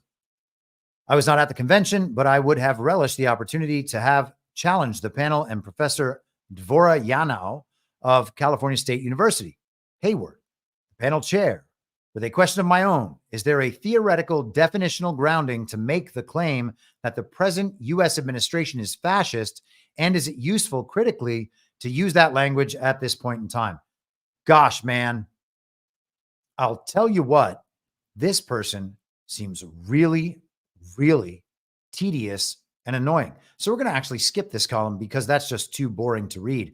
They are talking obviously about the George W. Bush administration, and the George W. Bush administration as a avowedly neocon administration could absolutely be called fascist. And you might say, after hearing what I'm about to go through next, that, wait a second, the George W. Bush administration, they were Republicans. They were conservatives. They were on the right. Yes, they were Republican. No, they weren't conservative. No, they weren't on the right. Neoconservatism is not a movement of the right, nor is it conservative. It is just the same communist regime snatching one of your little words that they know you like and to bringing it over to their side. And they say, this is our word now. We identify with that word. If you would like to continue identifying with that word, then just simply identify with us. We'll all become the same thing under that word. You're conservatives. We're neoconservatives. We're the new you. And then eventually, when we take power fully, we will eject you, or at least we will push you off into the margins, into the fringes. And of course, that's what they've done with populism. They just co-opted a different populist movement. This is the same playbook that's used in country after country after country. This is how they operate with the color revolution playbook. Same thing over and over again, all around the world, different brands, different names, different versions. If neoconservatism is Trotskyite Bolshevism, a very militant form of it, a very global dominating form of it, then it's just Bolshevik communism, isn't it? What's the difference? They don't want to seize the organs of the state and the organs of industry. Of course they do. In fact, it's exactly what they do. They combine them. Public-private partnerships with NGOs and corporations. What does it mean that there are public-private partnerships? That is definitionally fascism. Here's another article I often refer to for the Foundation for Economic Education, fee.org, November 27th, 2021. There's no denying the socialist roots of fascism. Of course there aren't. Fascism is a form of socialism. As such, it does not engage in a fight between left and right, but between different leftist ideologies. Isn't that amazing? It's like it's all just controlled opposition. And of course, that's exactly what it is. And so it talks about Mussolini and his philosophical leader, Giovanni Gentile. I don't know why my computer is doing something that it wasn't doing before, but it is now. In the, I don't know. I'm not even sure that I have the motivation to go all through this. Let's go through Gentile here, this section. Giovanni Gentile, a neo-Hegelian philosopher, was the intellectual author of the doctrine of fascism, which he wrote in conjunction with Benito Mussolini. Gentile's sources of inspiration were thinkers such as Hegel, Nietzsche, and also Karl Marx. Gentile went so far as to declare fascism is a form of socialism. In fact, it is its most viable form. I guess there's an advantage to be provided by pretending that the co-opted corporate world are all actually private organizations. Isn't that amazing? Because then you don't have to take responsibility as the government. And we've watched our own government do that. Oh, it's incredible. Where do they get these ideas? Oh, it's the Constitution. No, it's not. No, it's not. It's capitalism. Nah, not really. It's capitalism in the way that capitalism is a regime ideology. It is certainly not free markets, the thing that has been conflated with the regime version of capitalism, which is now better known as state capitalism or stakeholder capitalism. The ideology is pushed explicitly by the World Economic Forum. Stakeholder capitalism is a public-private partnership-led economy. It is explicitly fascism. It is this same ideology. Why would they choose a different ideology? This is the ideology they've pursued the entire time. They don't need to change. They just need to rebrand. Gosh, man, it really is crazy that anyone believes that fascism is a right-wing ideology or that that word could be ever used to describe Donald Trump in any way. It's nuts. Gentile believed that all private action should be oriented to serve society. All private action. Has Donald Trump ever encouraged anything that would convince anyone that he wants to control all private action? No. Who does that? The people trying to dictate the size of sodas. Or what words you're allowed to say, or where you're allowed to say them, or what political priorities your business must have to remain operating. Insane. He was against individualism. For him, there was no distinction between private and public interest. In his economic postulates, he defended compulsory state corporatism, wanting to impose an autarkic state, basically the same recipe that Hitler would use years later.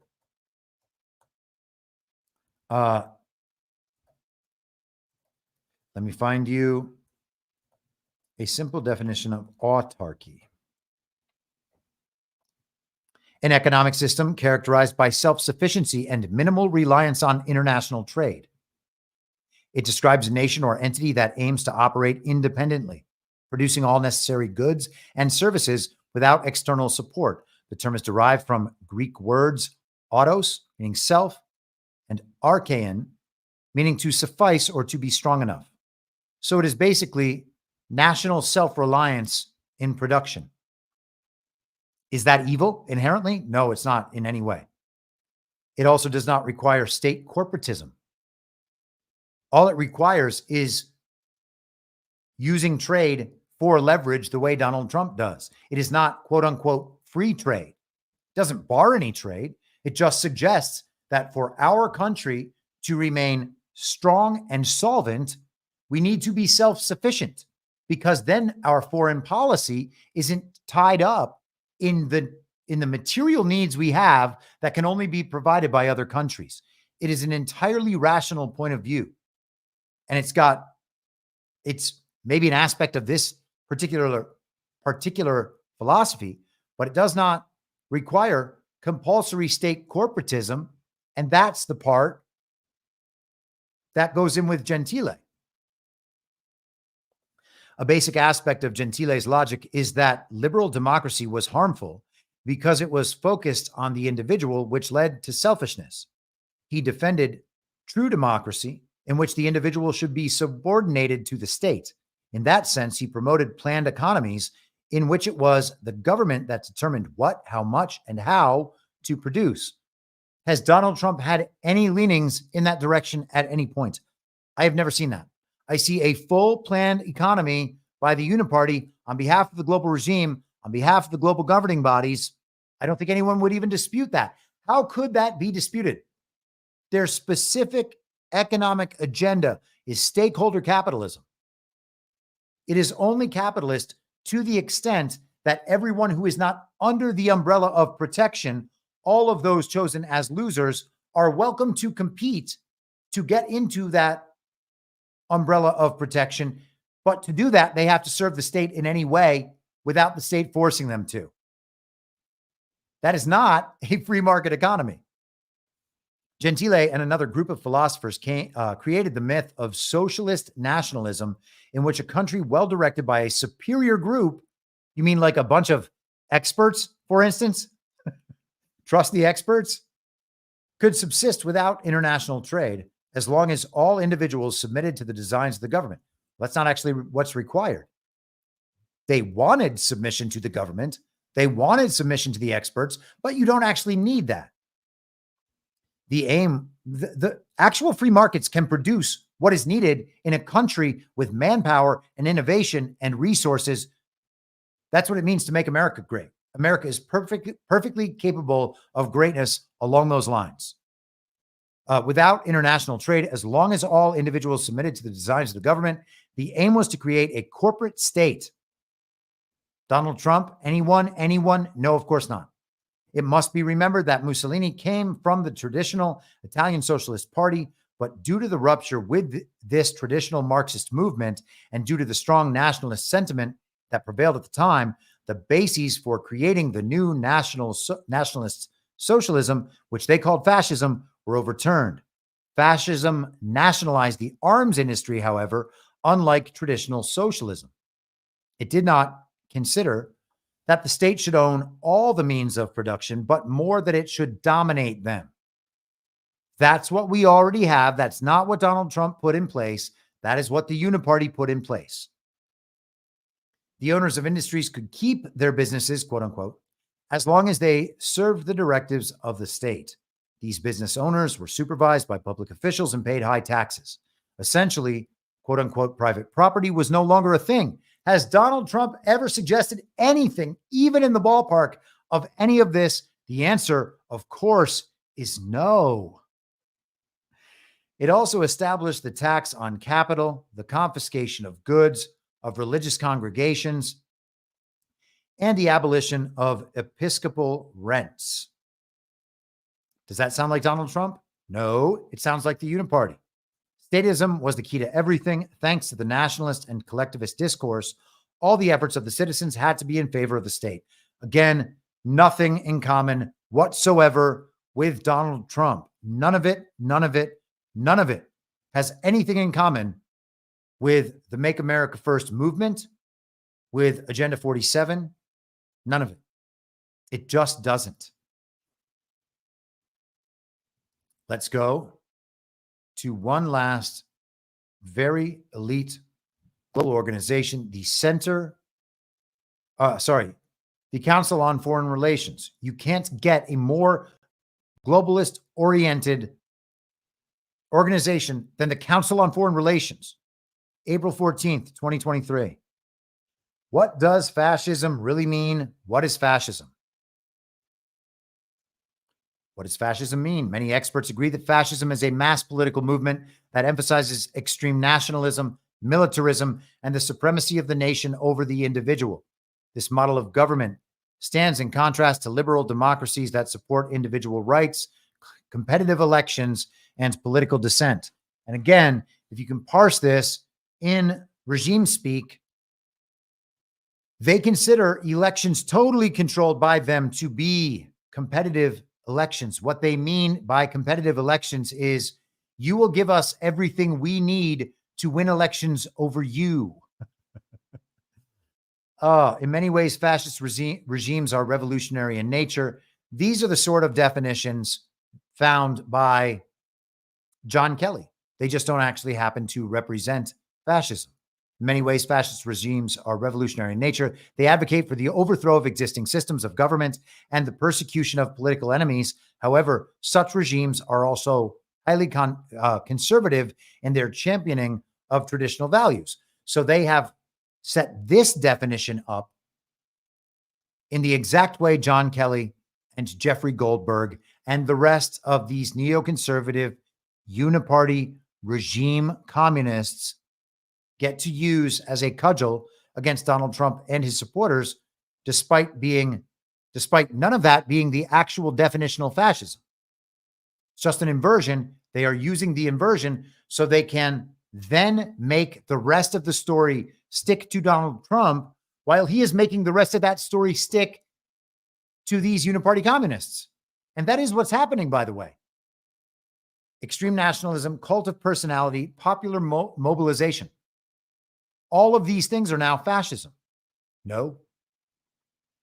By all means, read this whole report if you like. Council on Foreign Relations. The headline, once again, what is fascism? Where are the authors of this article? Do they say anywhere? No. Oh, wait, hold on. Does fascism exist today? Hold on. Let's see how long it takes them to talk about Donald Trump. Oh, man. That's not even... There's no Trump. Leaders and political groups can still try to replicate the fascist playbook to consolidate power. Oh, you don't say. This is an increasingly apparent time of global democratic backsliding in which democracies are under attack. Hey, guys, your democracies are the ones that were just described in that fee.org article. Where was it that it said that? I want to pull up the exact line.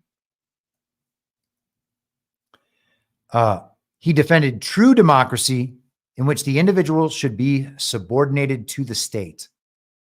That is what our democracy is worldwide, which is why the quote unquote voters who do not want their democracy, their form of government, are classified as enemies of the state.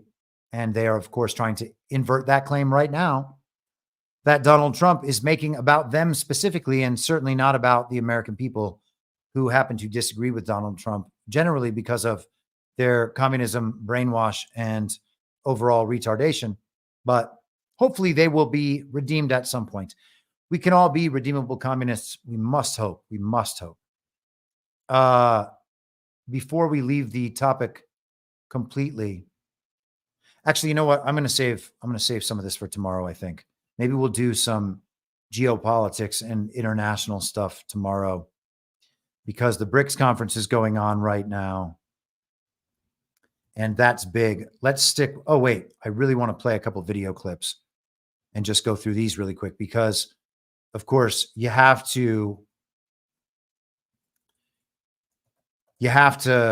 make hay on this politically. I mean, this is an October surprise. This is what they're coming up with as an October surprise. Don't be confused about what this effort is. They are not discovering new information. Their October surprise happened 2 years ago, and they're just recycling it in hopes that it'll work against Donald Trump. It's unbelievable, this effort. They brought, Beachbound says, whole of government and private partnership. Yeah, exactly. Exactly. That's what it is. That is what fascism actually is. That is the traditional definition of fascism. The right end of the spectrum is anarchy and individualism. It cannot be a collectivist movement. There is no collectivist movement that could possibly be far right or even on the right. All collectivism is leftism, far leftism, and they just have different brands of it, as noted. Fascism can never be far right, ever, ever, ever. Doesn't matter what things they say about racism. That's not necessarily part of fascism. Militarism, that's not even necessarily part of fascism. What is crucial beyond everything else is the collusion between the state and industry in dominating the whole of society, because they can dominate what people have access to, and they can dominate what people do in order to be able to work and provide for themselves and their families. It is totalitarian through that, and that is required. I don't even know. I sometimes think about, could there be a far-right military dictatorship? Could I make up something like that? And I'm not sure if that's possible. I'm really not sure if that's possible, because a society that emphasized individualism, I don't think, I don't know. That's an interesting question. Maybe I'll consider that more. Maybe somebody's written about it. I'm just not aware of that writing. But let's check out the fake president, who is the fake vice president. Our fake vice president is now our fake president. And virtually no one believes she's president. She's just being portrayed as president so people could see her as president and present that she is somehow serious as a contender for president in a fake campaign, in a fake election. Here is Kamala outside a fake White House, maybe a real White House. Who knows? This could genuinely be in that museum. They're calling it a museum down the street from the White House that has all the same things, interiors and exteriors, so that they can film whatever scenes they need at that quote unquote museum. Beachbound says, isn't far right just no government? The extreme end of far right is anarchy, and anarchy requires no government. So yeah, I mean, it's genuinely not possible for fascism to be far right, and we still have to deal with this retardation. Okay. Kamala coming right up. So yesterday we learned that Donald Trump's former chief of staff, John Kelly, a retired 4-star general, confirmed that while Donald Trump was president, he said he wanted generals like Adolf Hitler had. Donald Trump said that because he does not want a military that is loyal to the United States Constitution. He wants a military that is loyal to him. He wants a military who will be loyal to him personally, one that will obey his orders even when he tells them to break the law or abandon their oath to the Constitution. All right, so I'm going to break in here, okay? What's going on here is that they understand that the military backs Donald Trump. I don't know how anyone could read this any other way. I mean, I think that's been pretty apparent for years now. It's certainly become more apparent over the last few months. This is seeding a narrative to suggest that Donald Trump, with the military backing him, is becoming Hitler and headed down the road toward turning our society into Nazi Germany. And at that point, they're going to be targeting women, gays, blacks, Jews. Those things are going to be pushed to the fore because the people who have committed crimes against this country and crimes against humanity come in all shapes and sizes, both sexes, also the delusional, of course, and all religions and ethnic backgrounds. And so what they will do is they will cherry pick all the people of minority backgrounds, no matter which sort of identification they have. And they'll say that those people are specifically being targeted for those specific identity characteristics. And eventually they will get all the way to saying that Donald Trump and his Hitler-esque movement are targeting specifically Jews. Now, that's something that is going to be unavoidable because to the extent that deep state actors and corporate actors, people in the entertainment industry and academia, et cetera, are the ones who need to be held accountable. And to the extent that the people in positions of power come from Jewish backgrounds, they're going to say that the Jews are being targeted. But those people, when they are targeted, are not going to be targeted for being Jews. Those people are going to be targeted for the crimes they have committed against this country and against humanity. And the fact that they are Jews is just a detail. There are going to be plenty of Jews that aren't targeted. And you know what? Back in 1930s Germany, there were plenty of Jews who weren't targeted as well, which is why they needed the media campaigns and the financial manipulation to actually cause the amount of suffering on all Jews in Germany that they would then want to leave Germany. The transfer agreement describes in exacting detail that there were plenty of German Jews who identified as German and supported Germany and didn't want to leave Germany at any point. So what would it mean in the United States of America if whoever is in power next, Donald Trump and whoever, begin to hold people accountable? What would that look like? What would it be called? How would it be framed by the media? We are getting the framing right here. We are seeing how they are going to go about this. This is an attack on the military as much as it is an attack on Donald Trump.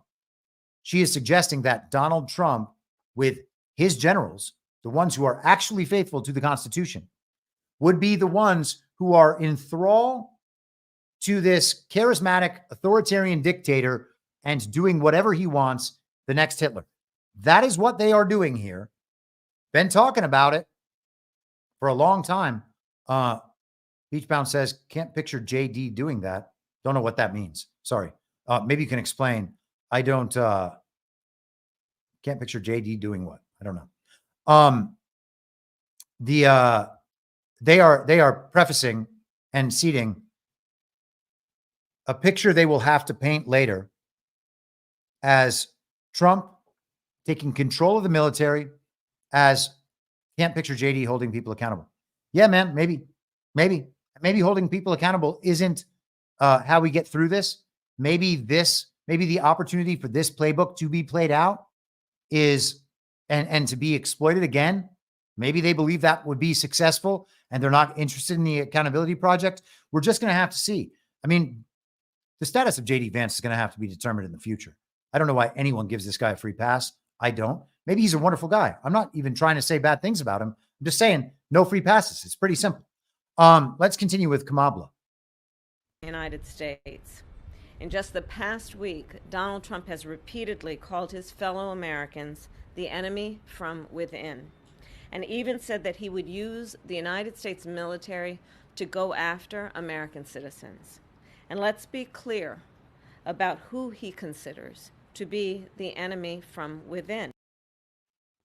All right, we'll be clear about that in just a second. But Donald Trump's comments about the military were specifically about the military providing protection during and after the 11/5 fake election, because they anticipate street action from the communists and the democratic terrorists in BLM Antifa, just like they had set out to do in 2020 with the Transition Integrity Project, which not coincidentally was written in part by David Frum of The Atlantic, a neo quote unquote conservative. Let's continue. Anyone who refuses to bend a knee or dares to criticize him would qualify, in his mind, as the enemy within, like judges. These people who have not been right about Donald Trump once in 9 years pretend to know what's in Donald Trump's mind. Anyone who disagrees with Donald Trump is going to have the military used against them. That's not true. No one in MAGA would support that. What in the world is she talking about? Like journalists, like nonpartisan election officials. It is deeply troubling and incredibly dangerous that Donald Trump would invoke Adolf Hitler, the man who is responsible for the deaths of 6 million Jews and hundreds of thousands of Americans. All of this is let's just pause for a second. One little note about the transfer agreement.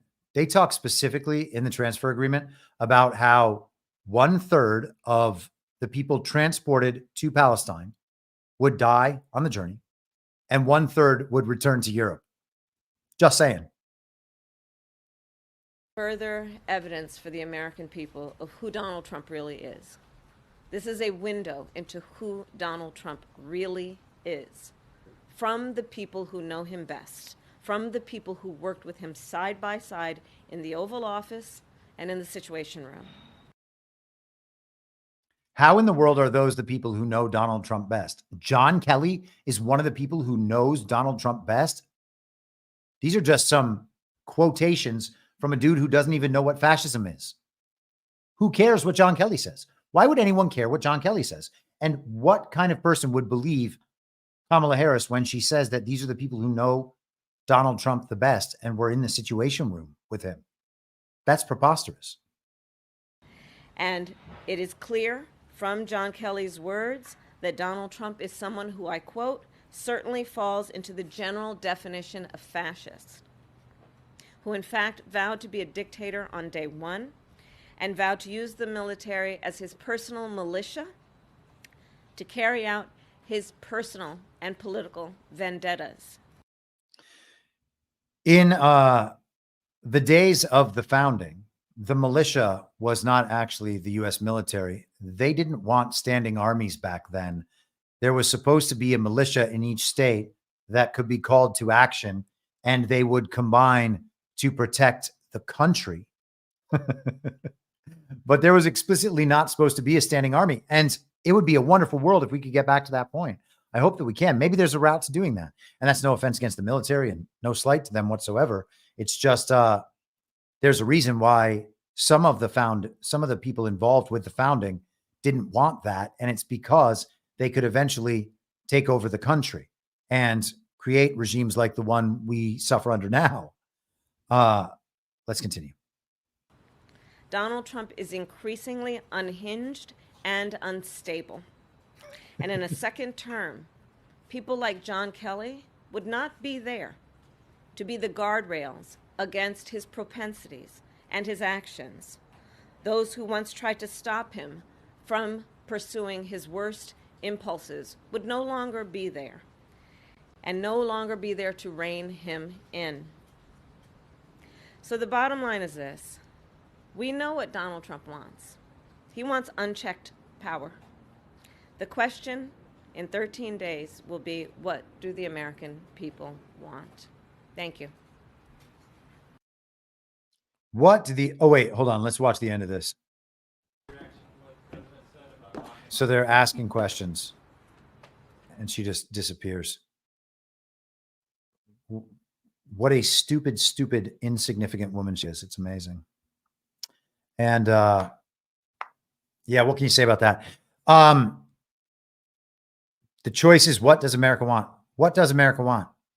Someone who makes up stories about how her opponent is a Nazi because no one in the country likes her? I guess, maybe. Of course not. Nobody wants that shit. So that's one. Here is Karine Jean-Pierre.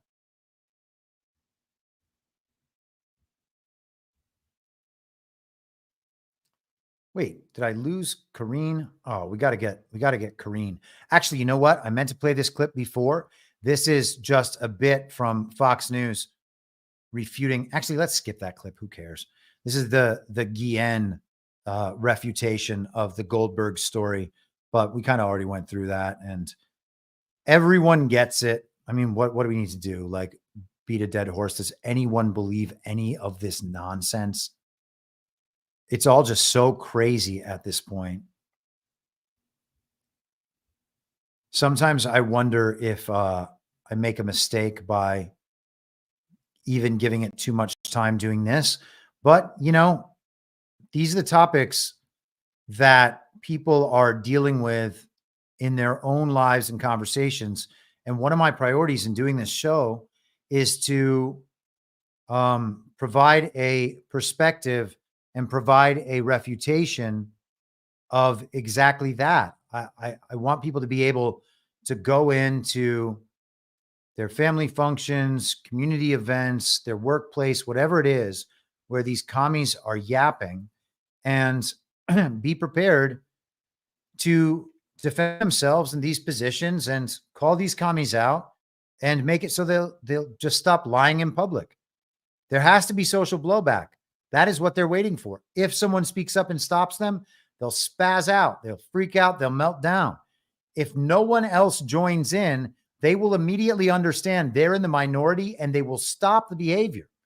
This is how it works, because they're operating on an incentive and punishment structure within the party of false decorum. They are trying to take away reputation points from you and give them to themselves. They are trying to make themselves look good at your expense and silence your voice.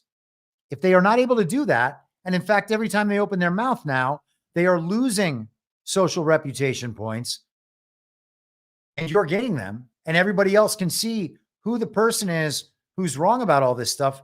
They go quiet really quickly. If you want to win an information war, that's how you win an information war. But people don't want to do that because they're worried about having their own reputations attacked. Once you are attacked and they destroy your reputation around all those people you were trying to impress, it just simply doesn't work anymore, and then you are free forever. So that comes with the whole Jesus thing, by the way. It's kind of a little bonus prize. You don't have to care about what deranged communists say about you anymore. Gosh, I love it. It's just great.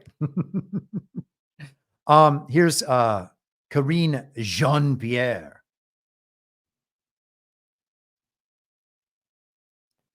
President aware of John Kelly's assertion that Donald Trump meets the definition of a...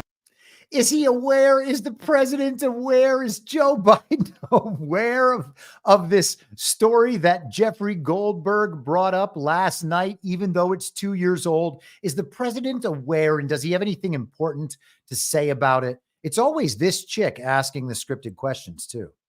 Fascist, and that Trump wanted the kinds of generals Hitler had. I mean, look, you have heard from this president over and over again about the threats to democracy, and the president has spoken about that. You've heard from the former president himself saying that he is going to be a dictator on day one. This is him, not us. This is him. And it's not just us, the White House, saying this. You've heard it from officials, former officials that worked for the former president say this as well. So, you know, do we agree? I know that the vice president just spoke about this. Do we agree about that determination? Yes, we do. We do. Let's not forget, I will point you to January 6th. What we saw on January 6th, 2,000 people were told to go to the Capitol to undo a free and fair election by the former president. It was a dark, dark day in our democracy, and a dangerous one. We have people who died because of what happened on January 6th. And, you know, we cannot forget that. We cannot forget that. And so... Let's just understand what's happening here. Donald Trump and all his supporters are Nazis because January 6th. If you assume the official story within the central narrative about January 6th, the very violent insurrection, and then understand that as a real Reichstag fire event, and understand both of those events as totally real and not manipulated and correctly reported by the regime side in every one of these situations. It's absolutely crazy. But you can't actually accuse Donald Trump and his supporters of being Nazis. So you're just going to make these sorts of illusions. And I will add this, that, and I can't believe I even have to say this, but our nation's veterans are heroes. They are heroes. They're not losers or suckers. They are heroes. The suckers and losers hoax from 2020 is now back. So we have the suckers and losers hoax from 2020, and we have whatever op they did about the Fort Hood killing coming back. I'll have to look into that because that's clearly an op. And then we have the claims about Hitler's generals from 2022. All of this is years old, and we're treating it as breaking news. This is the October surprise. And to be praising Adolf Hitler.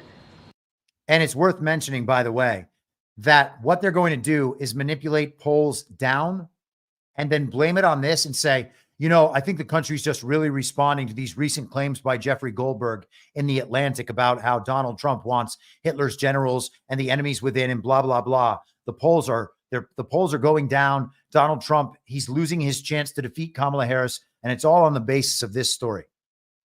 It's a narrative operation. Not one bit of it has to be true. The polls won't be true. The story won't be true. Donald Trump losing support. None of that will be true, but none of it has to be. They just have to get people to believe the story altogether is true by thinking that its component parts might be. It's dangerous and it's also disgusting. So just to be clear, when you said we do agree, President Biden believes that Donald Trump is a fascist. I mean, yes, we have said, he said himself. The former president has said he is going to be a dictator on day one. Her question was, does the fake president Joe Biden believe that Donald Trump is a fascist? And she just said yes. And then she pivoted or didn't hear the question. Got to leave the possibility. I wouldn't want anyone to suggest I'm not giving Karine Jean-Pierre the benefit of the doubt. We cannot ignore that. We cannot. And we cannot ignore or forget what happened on January 6, 2021. That is real. Real people were affected by this. Law enforcement who were trying to protect the Capitol, protect elected officials in the Capitol, congressional members, senators, House members. Their lives were ruined because of that day. Because 2,000 people, again, 2,000 people were told by the former president to go there, to find the former vice president, to stop a free and fair election. That is what happened. Some of your colleagues were there, reported it, and God, man. That actually is not what happened. So, I mean, whatever. What are you going to do? Fight these battles forever? No one believes it anymore. Very few people believe it. Deranged communists are going to believe whatever deranged communists believe.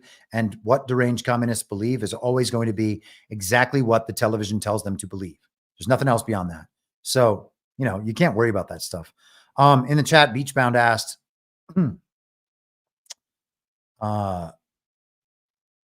to give a subscriber class on InfoWar tips for X, formerly Twitter. I don't know really what there is to say. You have to understand, I've talked about this before. You have to understand that social media platforms are like the party of false decorum in microcosm. Everyone is competing only for reputation points. I shouldn't say everyone. Traditionally, that is what people are doing. I don't do that. There are other people who don't do that.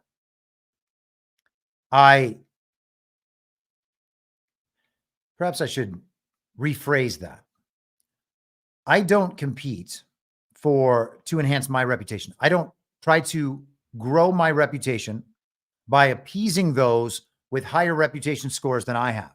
And reputation scores are things like followers, the verification badges as it used to be on Twitter. Now it's like relatively insignificant on all platforms, which is good. Elon basically destroyed the significance of the validation badge, which is good. But that is a reputation competition. And to win that competition, you have to say the right things in certain ways that appeal to a lot of people. You have to try to figure out ways to game the system. Constantly trying to beg for retweets by Elon is one of those ways on Twitter now. You have to understand the game that's being played. Doesn't matter what's right or wrong. The arguments are nonsense. The style of argumentation is ridiculous. It's always a game of links and sources, another appeal to authority, another appeal to reputations. All of that stuff is very stupid. The idea that everything everyone says on there must be quote unquote true or correct, and somebody's going to challenge you. Well, this source says that's not true. You're not allowed to say these things. Yes, I am. I'm allowed to say whatever the fuck I want. And I'm going to do that. I'm going to say whatever I want all the time. If you have a problem with that and you're the platform, I guess you can censor me and show everybody that you're censors. And those examples need to be made, which is why you need to say things that the platforms don't like. People who don't do that are missing the game. They're like, oh, just sharing truth on Twitter. I'm on the battlefield. No, you're not. And there are a bunch of people in the truther community who do that.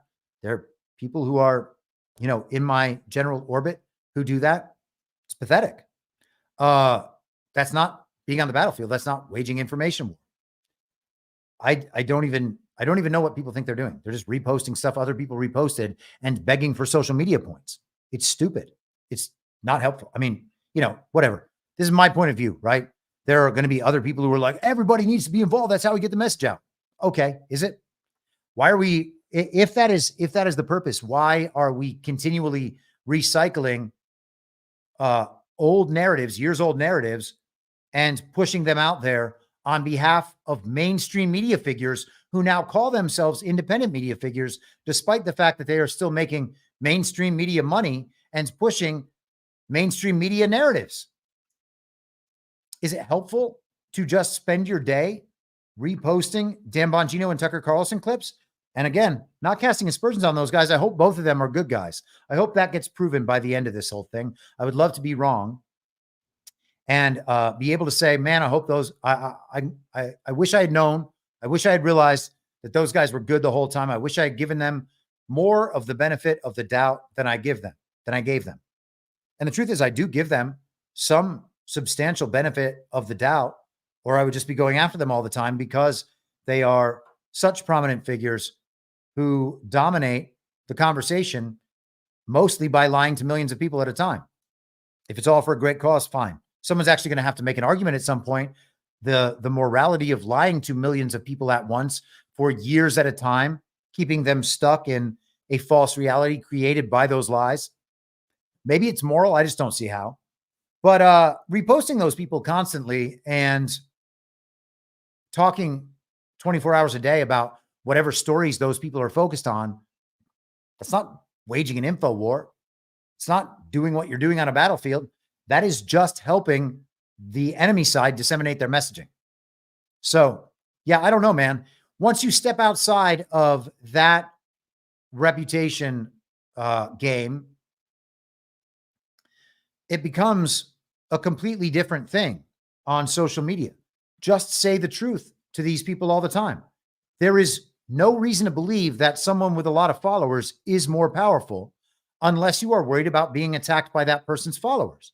And the truth is, most of those people don't have followers who will defend them. And I think that I proved that all throughout the Ron-Op, stuff I do on Truth Social, the number of bots, the number of obvious bots.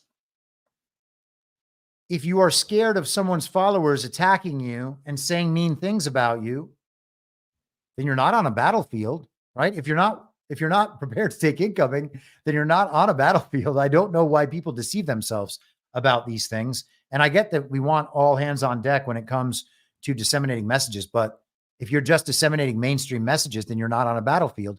You're just playing the same reputation game, hoping to get lots of likes and follows by disseminating information that everyone's just able to take, and you just spoon feed them over and over the thing that they are already accustomed to getting. It is the weakest and easiest form of that operation.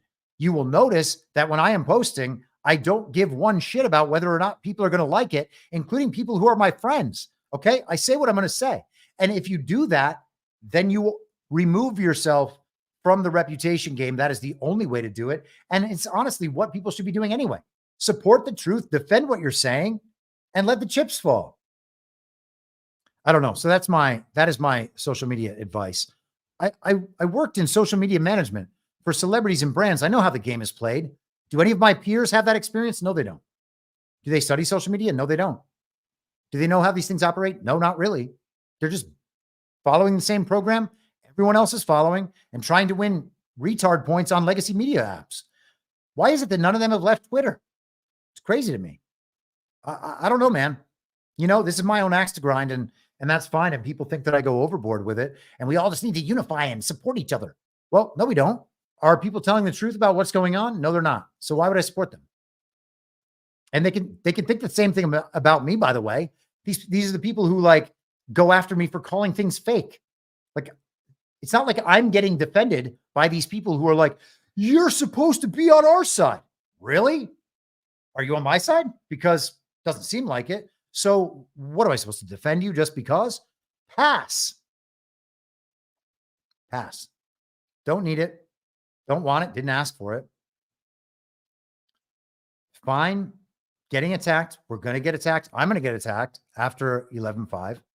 All good. Don't need to worry about it. And the truth is, and listen, I love all you guys. Thank you so much for the support. I just want to make sure that everybody understands that. I generally don't need people jumping in on my side when I am dealing with a bot or troll account. Okay. If it is some prominent figure who I'm going after, I guess maybe if you want to jump in, go ahead. Generally, it's not helpful. Me working my program is the best way through. If you want to develop your own version of my program or your own version of your program and use that specifically, by all means do it. Okay. But when people jump in to me posting stuck on retard memes at bot and shill accounts because I want to see their next reaction, and then someone jumps in to argue on behalf of that account or to engage that account in a serious conversation, thinking, oh, this is the way to approach online accounts. You shouldn't make fun of these people and post memes at them. What we need to do is refute their points. That's what mature people do. I'm at the point now where I will block you. Don't care if you're a follower. Don't care if you're a subscriber. That is actively helping the enemy avoid the game I'm playing. And that is, oh gosh, man, there are a few things that can annoy me more than that. Jumping in to teach a bot a lesson, or oh man, or to take these people seriously and engage them in a conversation about history. I just blocked someone, a follower of mine on Truth Social this morning, for doing exactly that. I can't imagine anything more annoying and destructive. If I am posting stuck on retard memes, I don't want to continue the conversation for 3 days. I don't need people to help me. What in the world are people doing? If you want to do that, just post a stuck on retard meme. Okay. And then go away. Don't do anything else. It's all you need to do. So that is my social media and Twitter advice. The point is not to prove degenerate communists wrong. Okay. If they're still wrong in public online after 4 years and they're still playing links and sources, you're not going to prove them wrong. You're not going to get them to admit it. You're not going to teach them a lesson. You don't even know it's a real person. Just stop. Just stop. Doesn't matter what they say. Just stop. Doesn't matter. People who have not figured it out by now are not going to figure it out. The ones who have not figured it out by now and are still online are hopeless. The ones who haven't figured it out and are out of the game, they've silenced themselves, they're just fine. Leave them alone. If anyone has a chance of being redeemable, it is those people who understand they were wrong. They're not going to fight for it anymore. They just don't want to admit they're wrong. They haven't figured out how to present themselves politically in public again and admit they're wrong. And I still have plenty of friends in Los Angeles, plenty of friends who are still on legacy social media apps like Instagram who tell me, yep, all those people have shut up. I just had a friend who used to work in Hollywood agencies who told me, who is a rather prominent member of the Los Angeles Jewish community, who has said that even the powerful Jews at the agencies are supporting Trump at this point. Take that however you will, but that is someone who knows, and that's where we're at. And there are a lot of Jewish Trump supporters because they want America to be great. And, disagree with them if you want about the state of Israel, but they want Israel to be great. And they don't want it to be part of the global Weimar effort that we see now. And nor do they want it to be part of this Bolshevik, Trotskyite, American neoconservative uniparty effort either. So things are pointed in our direction. Everyone is headed that way. If people are still online battling about politics in that commie mindset, mock and ridicule them, you're not going to defeat them in internet conversation. And even wanting to is its own kind of derangement. There's a reason why I tell them they sound vaccinated and make jokes at them and try to spin them out immediately and then just use the meme. There's nothing coming. There's nothing productive coming from that. I am trying to spot bots and figure out how they operate. I'm not trying to argue with them. Jeez, man. I want to know how bot swarms work. I want to know what the touch points are. I want to know what they get mad at. I am tracking something online. And people are like, I'll help. Okay, well, you're not helping. Sorry. I know some people approach that with good intentions, but some of them are just too addicted to the internet and can't help themselves. That's just as much a problem. And you got to understand there's a whole lot of people who still haven't woken up. They've been on the right side the whole time. They were anti-Hillary and wanted Trump, so they supported Trump in the first term, and they were anti-Biden and supported Trump, and then understood that Trump got robbed, and they kept supporting Trump while he was during the second term, or whatever this is. But they haven't gone through an awakening in their life culturally, politically, or spiritually because they thought that they were in the right position relative to all of this the whole time. I hate to break it to you, but that ain't how it is. If you haven't had the moment, it's coming for you. And a lot, listen, man, I don't know who's listening right now. I don't know who's going to listen on the podcast, whatever. But if you are aware that you weren't really affected throughout COVID and throughout this 4 years, in a real way, and didn't lose friends or lose income potential or whatever it was, didn't discover that maybe your church wasn't on the right path, didn't discover that you had disagreements you didn't know about with your wife or your family. Serious shit I'm talking about. Serious life-altering things that made you question your deeply held beliefs. That hasn't come yet. It's coming. I don't wish it on anybody, but it's coming. And most of us recognize the points where that stuff is coming. We recognize our vulnerabilities. These are the things we are insecure about, the things we want to hide. And the more we do that, the more we are asking for those things to come in the future, and the more devastating they will be when they come. You got to keep the faith. You got to understand that there is a higher purpose to these things, and you got to keep an open mind about yourself and the world. Otherwise, we're going to guide ourselves into a lot of very bad beliefs that will eventually be exploited. Let's get to some of these comments quickly. Robin says, hi, Chris. Thank you for your excellent reality check podcasts. You're welcome. Thank you. For the first time in 47 years of voting, I early voted. I've voted in every election since I turned 18, but wasn't planning on voting in 2024 because 2020 needs to be addressed first. I agree completely. It was a difficult decision because it's fake. I'm putting my trust in Trump, who is strongly advocating that MAGA get out and vote and early vote. I pray that there are some truths to come out publicly about election fraud and treason soon. I think it's for the normies who need to see that Trump was winning in a landslide, shown in early voting results, so that when all the shit falls apart and no winner is, for when all the shit falls apart and no winner is declared, he can assume the role of president, having won by popular vote, and save the world if MSM doesn't say he won because Democrats came out on election day. Thanks for keeping it real. Okay. The first half of that, all good. Okay. I think everybody should do whatever they want when it comes to voting. If you want to vote, vote. If you don't want to vote, don't vote. Doesn't matter to me at all. I'm not here to judge your voting decisions. Okay. Voting in a fake election is nonsensical. If Donald Trump has some reason for advocating voting and early voting, I guess maybe we'll find out that reason in the future. Well, he certainly has some reason. We might not find out the reason in the future, just to be totally clear about that.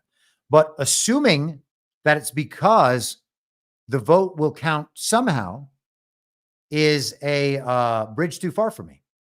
And I'm still open to voting. I've said that the entire time. I'm not encouraging anyone not to vote. Do whatever you want. But voting because you believe that Trump is going to make your vote count somehow is an unfounded belief. I'm not sure it is actually possible to make your vote count somehow because elections aren't real. And elections are also not how the leadership of a country is determined. They are just narrative operations. They are psyops that we participate in. So this is a misunderstanding of terms as far as I'm concerned. Again, if you have a different understanding of things than my understanding, that's fine and all good. I would suggest to you that if we are told on November 6th or on the Saturday after, which we are now told it will be from the official guy at the decision desk, says, oh, I think it's going to be Saturday, just like in 2020. If we're told on that Saturday, which I think will be November 9th, that Kamabla won, and that Kamabla might have won by a lot because of the Donald Trump Nazi thing, I hope at that point people realize that elections are not determined by votes. And if that happens and people are still like, well, I guess we just have to, this is how we decide things in this country. Got to protect our institutions, man. People are still like that. What are you going to do? I don't know. If that happens at this point, will I have been right now if that happens in a couple of weeks? I can't be right now in the future, okay? You can realize I'm right now in the future, but I will have just been right now. And because I've been saying these things for a year, I'll have been right then too. And so were all the people who told us these things for the last 30 and 40 years. The leaders of nations are not decided by elections. They're just not. People say that's blackpilling. It's not blackpilling.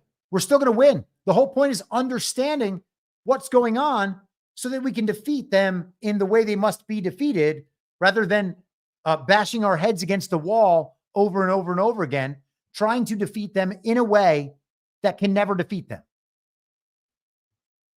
Don't know what else to say. They need to see that Donald Trump was winning in a landslide in early voting results. Why would we accept the early voting results as real? Are they real? Are the early voting results being reported real? We have no way of knowing that. Trump is ahead in the early voting. That is a narrative. That is a narrative point, building the narrative that this election, quote unquote, is too big to rig, narratively speaking. That's it. These are narrative points, just like everything else. The advantages and registrations. Every one of these different points is a narrative point that supports the larger narrative purpose, too big to rig, narratively speaking. Elections if they are illegitimate, are a battle of narratives. Elections, if they are legitimate, are a battle of narratives. They will reflect the result of the winner in the battle of narratives. Okay? Either way, it's only a battle of narratives. So we can put all this stuff aside and understand that all of this is building up narratively too big to rig. Okay? What they say about early voting results has no bearing on reality whatsoever. We are assuming that they are actually going to count real votes and discard unlawful votes. How are they going to count real votes that are destroyed or otherwise removed from the system? Can they track each and every one? Maybe they can. Maybe. I hope they can. That would be lovely. Don't know how they do that. The system is incapable of producing legitimacy. The system, reviewed at the most granular level, is still incapable of producing legitimacy. What we can have is a contingent election prescribed by the Constitution. That would depend on a bunch of state legislatures that can't prove their legitimacy either. Okay? And so I don't want to disappoint anybody. I'm not trying to blackpill you. I'm not trying to depress you. All this is planned for. It's understood. The people at the highest levels understand this stuff. There's no reason to believe that the regime has the tools it needs to actually dominate and finally suppress Trump or the MAGA movement or any of it. So there's not something to worry about. There's going to be some chaos and some destabilization. They're going to try that in very active ways, much like the summer of 2020. But we don't need to fear the ultimate outcome. And the truth is, the ultimate outcome is much more important and exists on a much higher level than who is called president of the United States of America. Okay? There's just more to it than all this. So he can assume the role of president having won by popular vote. What does that look like? How do you find a Trump popular vote win? Why would Democrats be showing up to vote on election day? They don't do that. So I don't know if you're just proposing narrative ways that will convince the country about why this election was legitimate. By all means, go ahead and do it. Why would we support a president who can't verify his own legitimacy just because he's our guy?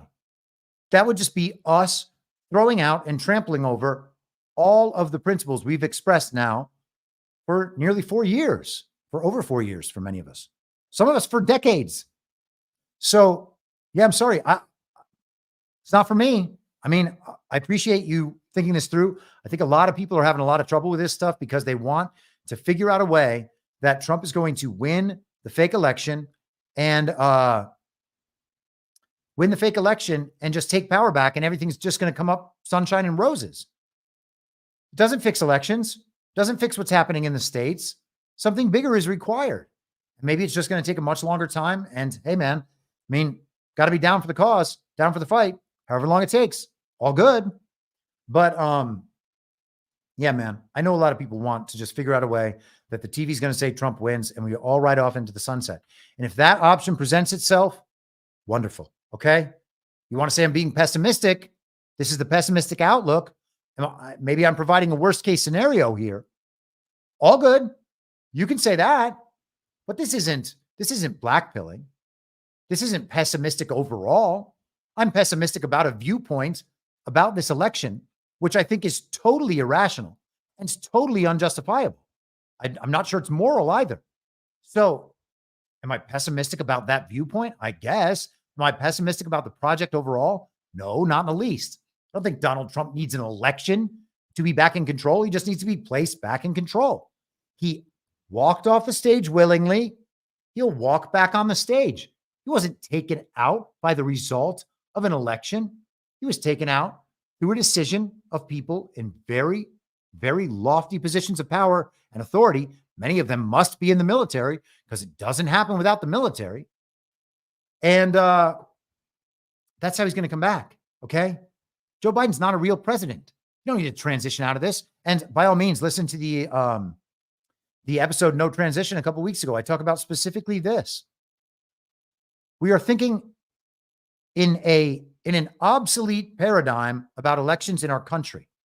And I always forget to take the Substack screen off when I'm going on long rants that I actually think are things that need saying, I suppose. Yeah, man, I'm not trying to come down on anybody. I'm not trying to depress you about the quote unquote election or make you feel stupid in your viewpoints. I'm not trying to do any of those things, but there's a way to approach these things, and that way is directly. Okay. I'm not trying to talk around people's concerns, especially the concerns of strangers. Okay. I can't do it. I would love if I knew each and every one of you and could cater to your feelings, but I cannot do that. And so instead of doing that, I'm going to speak honestly and directly to the best of my ability in a way that I hope will have an impact, be entertaining so that you will listen and so that you can think about these things in a way that departs from that legacy paradigm. That's all I'm trying to do, man. The way people are talking about elections is obviously wrong. Okay. And I understand that people are under a lot of stress. I find this period stressful. I wish it wasn't like this. Okay. But lying about it doesn't help. How long are we going to lie about it? We're going to lie about it for 2 more weeks. And then what? And then what? They're not going to go away in 2 weeks. I think what people are really concerned about, and I understand it, but again, these are people's own choices. The thing people are worried about is that all those liberals in their lives that they still fight with are going to send them mean, angry messages talking about how Joe Biden's the president, Kamala Harris is going to be president. All that Trump stuff that you did and said, all those hopes and dreams you had, all those thoughts you expressed, all the arguing you did. Now you have to shut up and go away. That's what they're going to say to you, even your close friends and family members. And that's what I was just talking about a minute ago. And I'm sorry that that's going to happen, but people have made their choices by continuing to go along with the nonstop argument with people in their lives for these last 3 and 4 years. I have not done that. And I've told people not to do it. Nobody has to listen to my advice. Nobody has to do the things I do and guide their lives in the way I guide them. Compromise. I shouldn't say compromise. I lost a lot of relationships because of that, because I chose to simply duck out. I was not going to argue with these people anymore because they want is what they want is for me to argue with them and for me to try to prove my case on their terms in a way that they will accept. And if they don't do that, if they're unwilling to do that, then I'm wrong. I'm stupid. I'm crazy. I'm a conspiracy theorist. Okay. I chose to make that no part of my life. I think that was a good choice. I would do it again. And if and when the TV says Kamala won or something to that effect, and these people try to come at me, I will laugh in their face and mock them and say, good luck, commie. And that's it. All right. So I know that that's going to be jarring and potentially even traumatic for people because it's going to be their family and close friends. I'm not the one who chose to continue making these arguments for the last 3 and 4 years. A lot of people have been trying to prove these commies wrong for that entire time. That is not a good way to go about your life. It's not a good way to maintain relationships. You're maintaining relationships with someone who is trying to destroy your self-image, destroy your reputation if it comes down to it, destroy your life if it comes down to it. The moment at which I backed out of all those relationships in Hollywood in 2020 was when I got banned on Instagram and people were like, well, you shouldn't have been saying those things.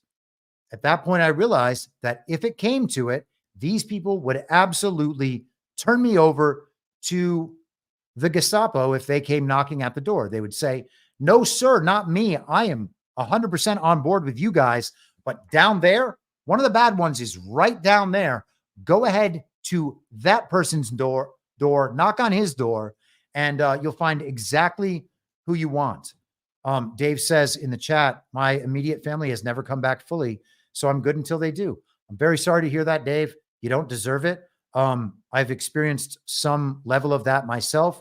Luckily, not with my immediate family. I should say, fortunately, not with my immediate family. Though there was a degree of discord for a couple of years while they thought I was crazy. And they don't think I'm crazy anymore. And that is its own kind of win.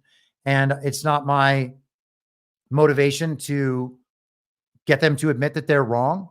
They will come to me at the right time when they have discovered they are wrong.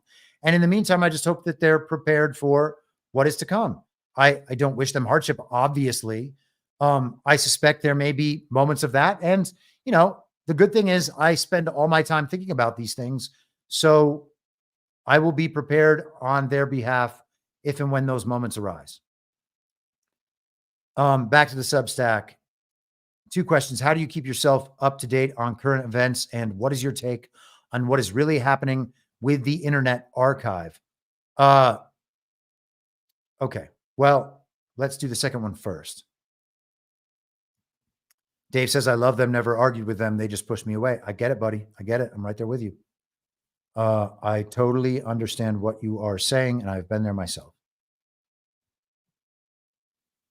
What's my take on the Internet Archive? It was apparently hacked, and information is being removed from the Internet Archive, this being the Wayback Machine, archive.org. I don't personally use archive.org, so the effect on me is minimal. I use archive.ph or archive.is. It is all the same archive. There are a bunch of different, I can't remember what you call that. It's not a suffix. Maybe it is a suffix. I don't remember. Extension. I think it's extension. There are a bunch of those. That is what I use. There's no problem with that site. So the Internet Archive thing seems like an info op to me. Maybe it matters. It seems like it's probably just a regime-controlled website. There has been ample suggestion. There was some controversy a year or two ago about various regime journalists like Taylor Lorenz and some others whose parents owned various media organizations or adjacent or the Wayback Machine, et cetera, who dominate and control those things. This seems to me to be an internet op, to be an info op designed to prove that to the public at large, get them to understand that this too is an avenue for censorship. They are legitimately trying to memory hole things and remove information from the world. There's also a lot of interesting stuff with dead internet theory. I suggest everybody inform themselves about what that is. There's this 6-part series on YouTube about dead internet theory. Let me see if I can quickly pull it up.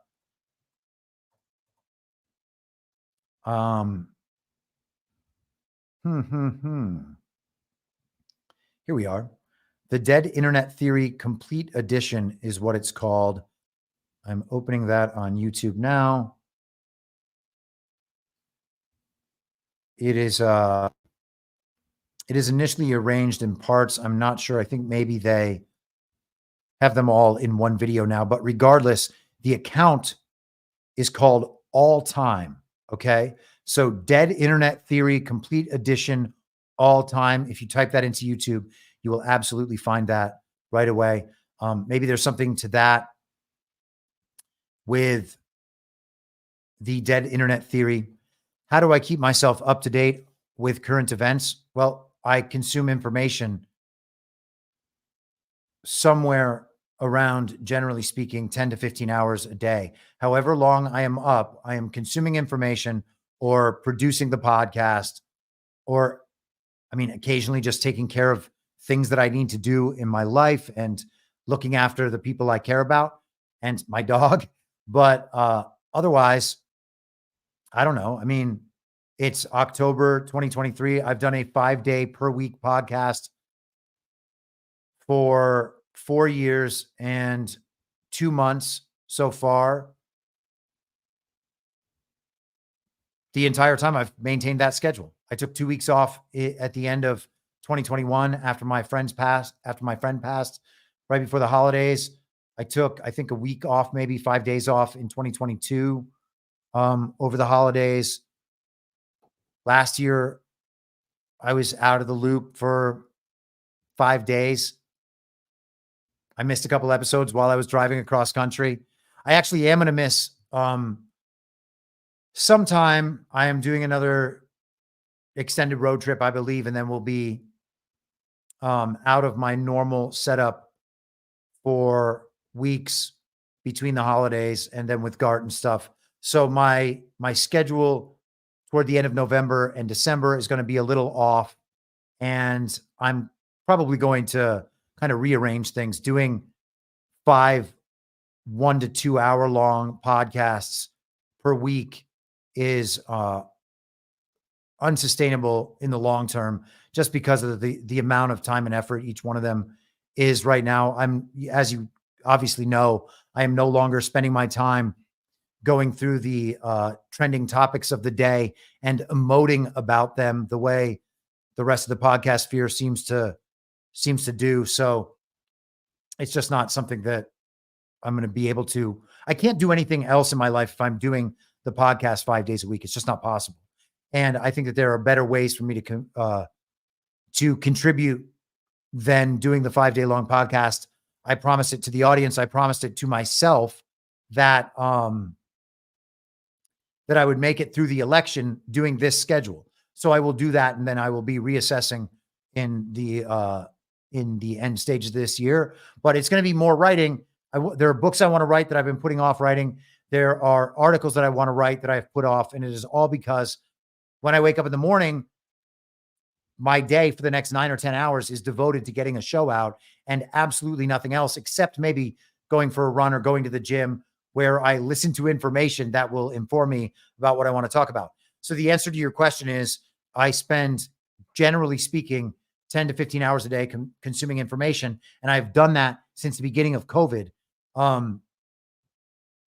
So between that and reading about history and everything else, I mean, that's how I keep myself informed about current events. The truth is, most current events that we're being told about right now aren't real. So once I see that they're an info op, I usually check out. I'm not going to try to figure out the intricate details of every immigrants are doing this story or, whatever. Everything with Ukraine, right? Imagine still following the granular details of Ukraine. I don't know how anyone is doing it, but people are, and some of those people are intelligent and interesting. Maybe they're getting down to the nitty gritty of some shit that I'm just not on, but God, it seems like an enormous waste of time. And people are not even talking about issues like what is happening in world economies or the fact that elections are faked all around the world. They're not talking generally about geopolitics. They're not talking about any of it. They're talking about trending topics that dominate the normie sphere. Why is that relevant to someone's life? Why? It is an obsession on social media. And I don't know, man. Much of what this stuff is a soap opera, which is why I spend so much time trying to make sure people understand that this is a playbook happening over and over and over again. These are not real, authentic, spontaneous, organic events occurring in real time in the real world. They are info ops, psychological operations, and psychological acts, psy-acts, that have some reality in reality prime based on how people respond to them. Okay? And the way to get them to stop is to check out so that the psychological operations no longer work on you. And I don't mean check out as in just simply ignore it, although you could do that if it's too much for you. Not allowing them to convince you ever of what they want you to believe and encouraging others not to go along with it too is the way out. Ultimately, God is the way out. Watch The Matrix. Are there multiple ways out? Nope. Got to understand the Matrix and understand what the Matrix is, and then opt to not be in the Matrix at all times. In regards to the conversation we were just talking about, we were just discussing about the choice about voting and the rest of it, and why Trump supports, why Trump continues to push out narratives about voting early and voting by mail and the rest of it. Trump has to support every single method. If you remember after 2022, what they said was that Donald Trump told MAGA not to vote not to early vote, that they should only vote on election day. And then this thing happened with the machines, and we lost this real election because the machines went down. And sure, it was rigged and they cheated, but we have to just keep respecting our institutions and going along with it. So now Trump is not leaving them any outs this time. Okay. There's nothing that they're going to be able to do to blame Donald Trump or MAGA for not going along with their policies. They've pursued every single avenue and every single route. They're going to blame people like me for saying that it's all fake. That's fine. That's fine. Okay. All good. All good. I've already taken these things into account. I've been talking about the fakeness of our elections for years. I am maybe the only person in the podcast sphere anywhere, aside from some devolution guys, but that's for a different reason, who has incorporated the fakeness of our elections into everything I say for the entire time. Okay. So it has to be accounted for, and all good. Blame me. Blame me. I'm sure that with my very limited reach, because of overt acts of censorship, I was the problem. I convinced not enough people to go vote by casting doubt in our fake elections. I am more than willing to have that conversation with anyone on any stage anywhere. I do not care about this any longer. Like, this is just another get back in the cage narrative. You're going to cause people not to vote. Really? Really? People who say that this election is the end of the world and that the future of all humanity is at stake are not going to vote because I told them that fake elections are fake, that they know to be fake. That was my fault. Okay, cool. Let's go. On social, I posted this yesterday, and I want to be able to answer this question because people are like, well, why is Trump saying it? Well, Trump says a lot of things for a lot of reasons, and people choose the thing that they like and they go with that. Or they will then say, well, the Q posts say this. Really?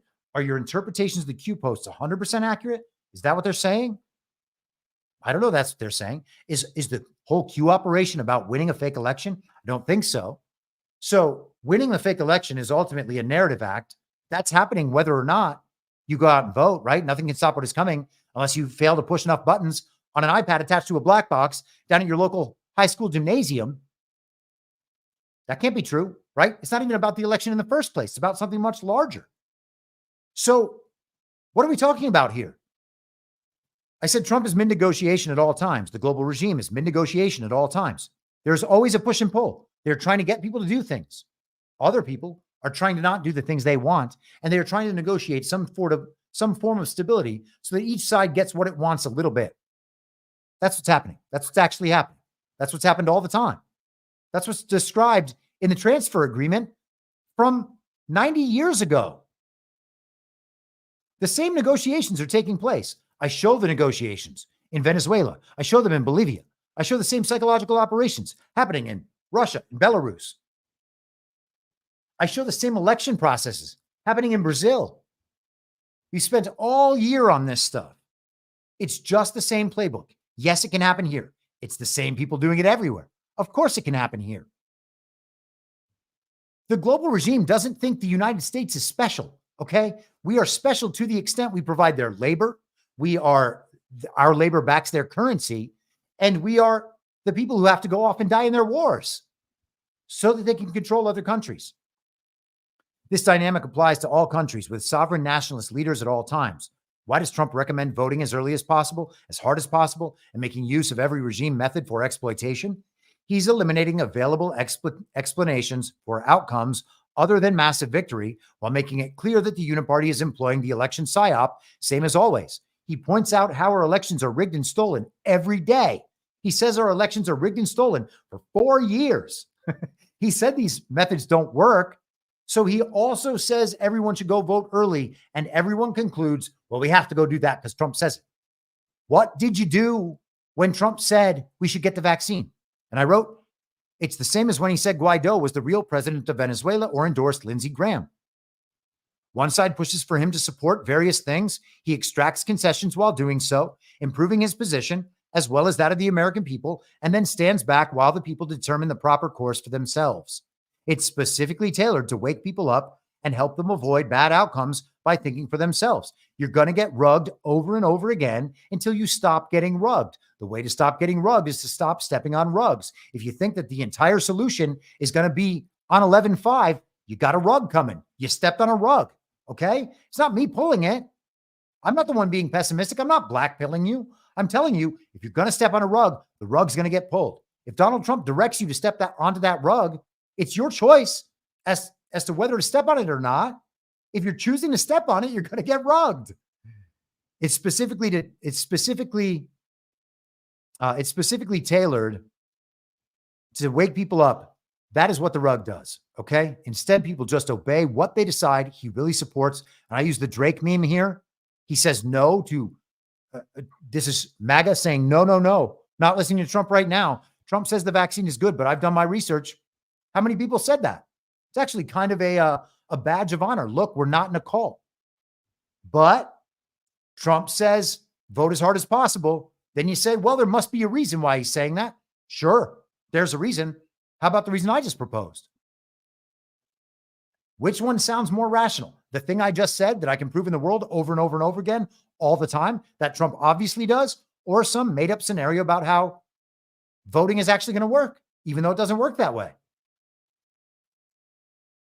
I don't mean to upset anybody, but hey, man, let's operate in some realm of reality, right? At some point, I might not be right. Okay. I might not be right. I might have warned you all too much. Okay. And then you're more than welcome not to listen to me anymore. It's not why I say things. If I lose my whole audience, I don't care. Okay. I love you all. I'm very thankful and grateful for your support. I appreciate your respect and your kindness. But if I say something that makes you not want to listen to me anymore, then goodbye. It's all good. Okay. It's all good. I literally let thousands of people I know go and had to separate myself from family members. All right. I appreciate you all. But if something I say makes you not want to listen to me anymore, that is your choice and I accept it. And that's it. Okay. It's not going to stop my life. I'm not going to change what I'm doing to make sure that doesn't happen. Weinman says I voted as kind of a prayer, but I still felt like a fool. All good, man. All good. I'm not going to call you a fool, but if you were doing something authentic and righteous and moral and good, you wouldn't feel like a fool. You wouldn't have to rationalize it to yourself. That's how I go about these things. Other people can make other choices. If you think that the pragmatic choice to get the president you want, or more accurately, to have the TV tell you that your president was chosen, it's your choice. It's not my choice. Okay? I'm accountable to me. I'm accountable to God. I'm not accountable to my listeners. I don't know who ever put that out there. That's not where my accountability comes from. If I can no longer make a living talking about these issues online, then I won't do it. I'll find something else. I've already chosen this life path with others available to me. So, yeah, man, I don't know. I hope that's not the case. If I'm right, who has prepared for this? Anyone? Has any figure in media prepared their audience for any of these outcomes besides the DPH crew, and not even all the DPH crew? Who has done that? Anyone? The podcasts where Trump does interviews, are their audiences prepared for that possibility? Do they know elections are fake? Or are they going to be the people that get rugged the hardest? I would submit to you they're going to get rugged the hardest. Everyone in Tucker Carlson's audience will be rugged. Bongino's rugged. Daily Weimar, rugged. Blaze, rugged. Dave Rubin, rugged. Megyn Kelly, rugged. How's it going to go? All the based and red pilled influencers, rugged. All these people rugged because the people talking to them through public channels are not honest about what the situation actually is. They just say, Trump says, I'm saying this because Trump says, I'm doing this because Trump says. You want to not be a cult? Justify things based on their morality and the fact that you'll stand behind them. And again, I'm not trying to call anybody out. All right. But don't we have to apply these thought patterns to every aspect of our lives and do the right thing? Isn't the whole point to always be doing the right thing? Michelle says, hi, Chris. Grateful to now be part of this community. Well, thank you, Michelle. Your insight is beyond amazing. Thank you again. I recently read Will Zoll's latest Prussia Gate edition, When Decades Happen. The conditions leading up to the French Revolution are awfully similar, even the financial, to our current state. He also notes how the revolutions have continually transformed to a more complex operation. Is it remotely possible we are somehow being led into our own demise? In no way am I being a doomer with this thought experiment, as I truly believe we are as a community seeking truth and exposing lies, which at this point is basically everything. This is first principles thinking and the only way forward, in my opinion. I would love to hear your thoughts on this. Michelle, I think you are exactly right. And I apply that thinking to our own history, going all the way back to the revolution, to the signing of the Constitution and prior. And I think what you will see is that somehow the American Revolution, the good one, happened at the very same time as the French Revolution, the bad one. And I got to say, kind of wonder about what that means, because the world goes in cycles of revolutions. And we know one of those cycles happened about 80 years later with the Civil War here and various revolutions around the world. And the Civil War here, of course, was not really a civil war. It was the global regime making sure that all of the people in the former colonies would still be held under the sway of that global regime. And so they imported foreign soldiers to kill Americans. Now, none of that has anything to do with slavery, which I don't support. In fact, the global regime is the slaver at large in all of these countries, always has been. If you want to know more about that, read Prussiagate's series, The Evolution of Slavery. I have not read When Decades Happen. I am behind on Prussiagate. It makes me very sad to say that. I love the writers of Prussiagate and think they do absolutely crucial work. And I am happy that Prussiagate is part of my life and my understanding. So I don't mean to slight them in any way by admitting that I have not read the new editions.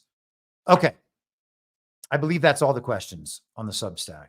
And I have once again ruined my ability to capture and repurpose any of my content by having the Substack screen up on this screen the entire time. I'm going to scan quickly the Rumble chat, and then it will be time to get out of here because we are hitting 3 hours. And I never intend for this to happen. I always think, you know what? The Wednesday early afternoon show, I'll be done at a nice early time in the afternoon. And then I will have the rest of the afternoon and evening to myself. I'll be able to maybe unplug a little bit, knowing Thursday I only have one show instead of two. But yeah, then I always just go ahead and blow it because I want to talk about these things. And Ravelon says, I hope I'm saying that right. Ravelin, I think it's Ravelon. I'm going to say it like that. Says devolution has been a godsend. Yes, indeed. It's good to have that form and understand that there is something well-defined playing out in the background. That is what maps onto reality. Joe Biden being a real president does not in any way map onto reality. It is also not required that Joe Biden be a real president. Again, look to Venezuela. For 4 years, they propped up a fake, 3 years, they propped up a, no, 4 years, sorry. Gosh, man. It was from the beginning of 2020 to the beginning of 2023. So roughly 3 years that they propped up an obviously fake president, Guaido, who was not able to actually do anything in the world. And it turns out there are a lot more countries with two people, one leading the country in an actual way, and the other, the purported leader of the global regime. We have that right now in Poland. And man, it turns out that actually in Nazi Germany, there was a president and a chancellor. In fact, the chancellor, when Hitler seized that role, he was president at that point. And the idea that all of these things just happen, he was voted in by the people to go and hate the Jews. And then he just made a deal with the Zionists so that they could keep funding his army and just carried out the whole operation in concert with them and then just became the bad guy. Sure, guys, that's what happened. All right. Literally Hitler, Donald Trump is literally Hitler. There isn't even a literally Hitler out there that this thing could be because it is so, the entire story has just been drowned in mythology from one side or the other of the controlled opposition. The history we're all indoctrinated with and the controlled opposition of that history, which is a pro-Nazi movement, which is actually being built out online and has been for the last couple of years. I've talked about that many times. I'm not part of that movement. I'm not pro-Nazi. They're controlled opposition. The answer is outside that, obviously.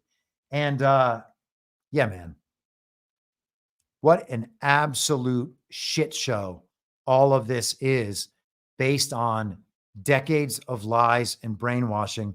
And it's very sad. It's very sad because a lot of people have identified themselves with the oppression of others. And when that is disputed in any way, when the history is challenged in any way, they feel that they are being personally attacked, which is insane, man.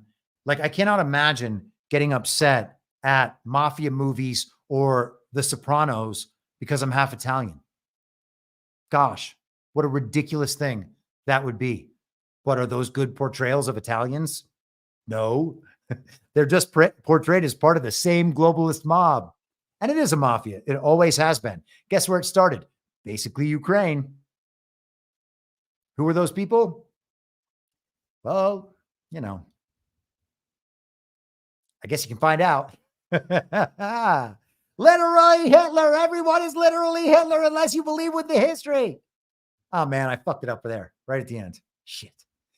Okay, guys, thank you so much for hanging out. Thank you so much for tuning in. Thank you so much for your support. Just messing everything up because I'm too busy reading Dave's comment right there at the end. He said, those crazy Khazarians. Hey man, is that what they're called? No way. Okay, everybody. I hope you have a wonderful evening, the rest of your week and weekend, and I will see you next week. As for the podcast tomorrow, I will be back at the same reasonable time on the same reasonable podcast network. I don't have a network. Masks and lockdowns don't work. They lied to you about a pandemic. They lied to you about a pandemic.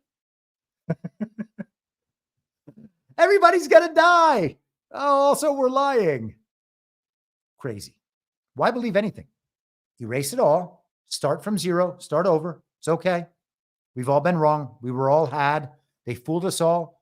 Fooled me and won't be fooled again. Yeah, well, we'll probably be fooled again. It's going to have to be okay that time too. We're just going to have to get through it. So with that, Joe Biden will never be president. Well, what? You know who I am, don't you? Well, you ain't Fiona Apple, and if you ain't Fiona Apple, I don't give a rat's ass. Ah! Will not let you down. We do a little trolling. It's called We Do a Little Trolling. What must be what? In my mind, that's the end game. If you're listening for free and would like to support the show, the best way to do that is by signing up for a paid subscription at imyourmoderator.substack.com. You can find the info stream over on Telegram at t.me/veryreasonable. The merch site is cancelcouture.com. And for all my other links, you can visit linktree.com/imyourmoderator. And I'll see you soon. Down on the range.